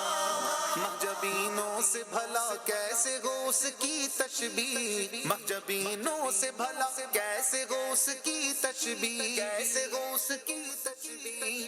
روح بدرو دجا دیکھتے رہ گئے، دیکھتے رہ گئے، چہرہ ودہا دیکھتے رہ گئے، دیکھتے رہ گئے۔ حسن خیر الورا میں خدا کی قسم، ہم جمال خدا دیکھتے رہ گئے، دیکھتے رہ گئے۔ محجبینوں سے بھلا کیسے ہو اس کی تشبیہ، حسن خود جس پہ فدا ہے وہ ہنسی آیا ہے، وہ ہنسی آیا ہے۔ مرحبا مرحبا مرحبا مرحبا مرحبا مرحبا مرحبا مرحبا۔ مدنی چینل کے ناظرین، آج سلسلے کا ٹاپک رہا اختیارات مصطفیٰ، میرے نبی صلی اللہ تعالیٰ علیہ وآلہ وسلم کے اختیار۔ آئیے کچھ اختتامی گفتگو اس پر ملاحظہ کرتے ہیں۔ جی فراز بھائی۔ خالد بھائی، ہم نے تو بہت مختصر ترین جو ہے وہ گفتگو کی ہے، ورنہ اپنے وقت کے اعتبار سے، ورنہ اس پر آیات کی تفاسیر، پھر احادیث کی شروعات، اقوال صحابہ، بہت کچھ موجود ہے۔ خلاصہ یہی ہے کہ وسوسے میں نہ پڑا جائے۔ ہم شروع سے یہ الفاظ استعمال کر رہے ہیں کہ اللہ پاک نے یہ اختیارات عطا فرمائے ہیں، اور اب یہ محبوبیت کی دلیل ہے. اللہ تبارک و تعالیٰ نے حضور علیہ الصلوۃ والسلام کا اپنا محبوب اپنا بنایا ہے تو اختیارات بھی عطا فرمائے ہیں، اور یہ سمجھنا کوئی مشکل نہیں ہے. تو اس لیے وسوسے میں بالکل نہ پڑا جائے. اور اختیارات مصطفیٰ صلی اللہ علیہ وسلم میں ایک پہلو یہ بھی ہے کہ اس میں امت پر شفقت ہے. یعنی یہ آپ جتنے بھی ابھی ہم واقعات پڑھ رہے ہیں یہ کیا ہے؟ یہ امت پر شفقت ہی ہے. بعض روایتوں کے الفاظ تو یہ بھی ہیں کہ حضور فرماتے ہیں کہ اگر مجھے میری امت کے مشقت میں پڑھنے کا خوف نہ ہوتا تو میں مسواک کو ہر نماز کے ساتھ لازم قرار دے دیتا. تو یہ امت پر شفقت ہے. اور حضور علیہ الصلوۃ والسلام کو رؤوف الرحیم فرمایا گیا قرآن پاک میں. تو یہ فرمایا گیا کہ تمہارا مشقت میں پڑ جانا ان پر گراں گزرتا ہے. میں یہ سوچ رہا تھا ابھی آپ کی گفتگو سے ہی کہ رب نے قرآن میں فرمایا بالمؤمنین رؤوف الرحیم، مومنوں کے ساتھ رؤوف الرحیم ہے، اور رحم کرنے کا اختیار نہ دیا ہو، یہ پاسبل کیسے؟ یہی ہے کہ بس اختیارات مصطفیٰ صلی اللہ علیہ وسلم کے حوالے سے مطالعہ کیا جائے، مستند علماء کے بیانات سنے جائیں، انشاءاللہ آپ کے دل کو جو ہے نا ایک تازگی سی ملے گی اور عشق رسول میں انشاءاللہ اضافہ ہوگا. اور ایک سائل نے سوال بھی کیا تھا کہ قرب مصطفیٰ کیسے ملے گا؟ تو یہ بھی ذریعہ ہے کہ حضور علیہ الصلوۃ والسلام کی شان و عظمت بیان ہوتی ہے تو دل میں حضور علیہ الصلوۃ والسلام کی محبت میں مزید اضافہ ہی ہوتا ہے. اللہ کریم ہمیں بھی حضور علیہ الصلوۃ والسلام کی پکی سچی محبت عطا فرمائے. رؤوف اور رحیم دو لفظ جو ہے نا بیان ہوئے قرآن پاک میں. نام نبی پاک علیہ السلام کے رؤوف اور رحیم. رؤوف بنا ہے رافت سے اور رحیم بنا رحمت سے. رافت کا معنی ہوتا ہے کہ ہر تکلیف دہ چیز کو دور کر دینا، اور رحیم کا مطلب ہوتا ہے ہر فائدے مند چیز کو قریب کر دینا. تو نبی پاک علیہ السلام رؤوف بھی ہیں، امتیوں سے تکلیف دہ چیزوں کو دور فرماتے ہیں، اور رحیم ہیں، ان کے فائدے کی چیزیں ان کے قریب کر دیتے ہیں. تو یہ نبی پاک علیہ السلام کو اللہ پاک نے اختیار دی ہیں. فرمایا 2 وزیر میرے آسمانوں میں، 2 وزیر زمینوں میں. تو جس کے وزیر ہوتے ہیں وہ بادشاہ ہوتا ہے، تو وہ زمین اور آسمان کے بادشاہ نبی پاک علیہ السلام ہیں. تو وزیر کو جہاں تک اختیار ہوتا ہے پھر بادشاہ کو بھی وہاں تک اختیار ہوتا ہے. تو نبی پاک علیہ السلام کی یوں جو ہے وہ حکومت آسمانوں میں بھی ہے، زمینوں میں بھی ہے، اور دنیا میں بھی ہے، اور آخرت میں بھی انشاءاللہ ہمیں نظر آئے گی. اللہ پاک ہمیں دیکھنا نصیب فرمائے. آخری ایک بات مجھے یاد آئی کہ اعلیٰ حضرت امام اہل سنت رحمۃ اللہ تعالیٰ علیہ نے جو شفاعت والی احادیث کو ذکر کیا تو اس کے بعد فرماتے ہیں کہ دنیا میں تو سب بیان کر دیا گیا کہ اس طرح کا معاملہ ہوگا، خلق ادھر سے ادھر پھرے گی، تو پھر وہاں یاد کیوں نہیں آئے گا؟ تو اعلیٰ حضرت فرماتے ہیں کہ وہاں حضور علیہ الصلوۃ والسلام کے اختیارات دکھانے کے لیے سب کو یہ بات بھلا دی جائے گی کہ ہمیں حضور کی بارگاہ میں جانا ہے. پہلے ہر جگہ وہ گھومیں گے پھر حضور کی بارگاہ میں آئیں گے تاکہ پتہ چلے کہ اللہ پاک نے حضور کو وہاں بھی اختیارات عطا فرمائے. اللہ رب العالمین جل وعلا مصطفیٰ کریم علیہ الصلوۃ والسلام کے رتبے کا خطبہ پڑھتے رہنے کی توفیق عطا فرمائے. آمین بجاہ النبی الامین صلی اللہ علیہ وسلم. سبحانک اللہم وبحمدک اشہد ان لا الہ الا انت استغفرک واتوب الیک. ایک شعر صلاۃ والسلام. کعبے کے بدرود جا تم پہ کروڑوں درود، طیبہ کے شمس و ضحیٰ تم پہ کروڑوں درود، شافع روز جزا تم پہ کروڑوں درود، شافع روز جزا تم پہ کروڑوں درود، تم پہ کروڑوں درود، دافع جملہ بلا تم پہ کروڑوں درود، کام وہ لے لیجئے تم کو جو راضی کرے، کام وہ لے لیجئے، ہاں کام وہ لے لیجئے تم کو جو راضی کرے، تم کو جو راضی کرے، ٹھیک وہ نام رضا تم پہ کروڑوں درود، کعبے کے بدرود جا تم پہ کروڑوں درود، طیبہ کے شمس و ضحیٰ تم پہ کروڑوں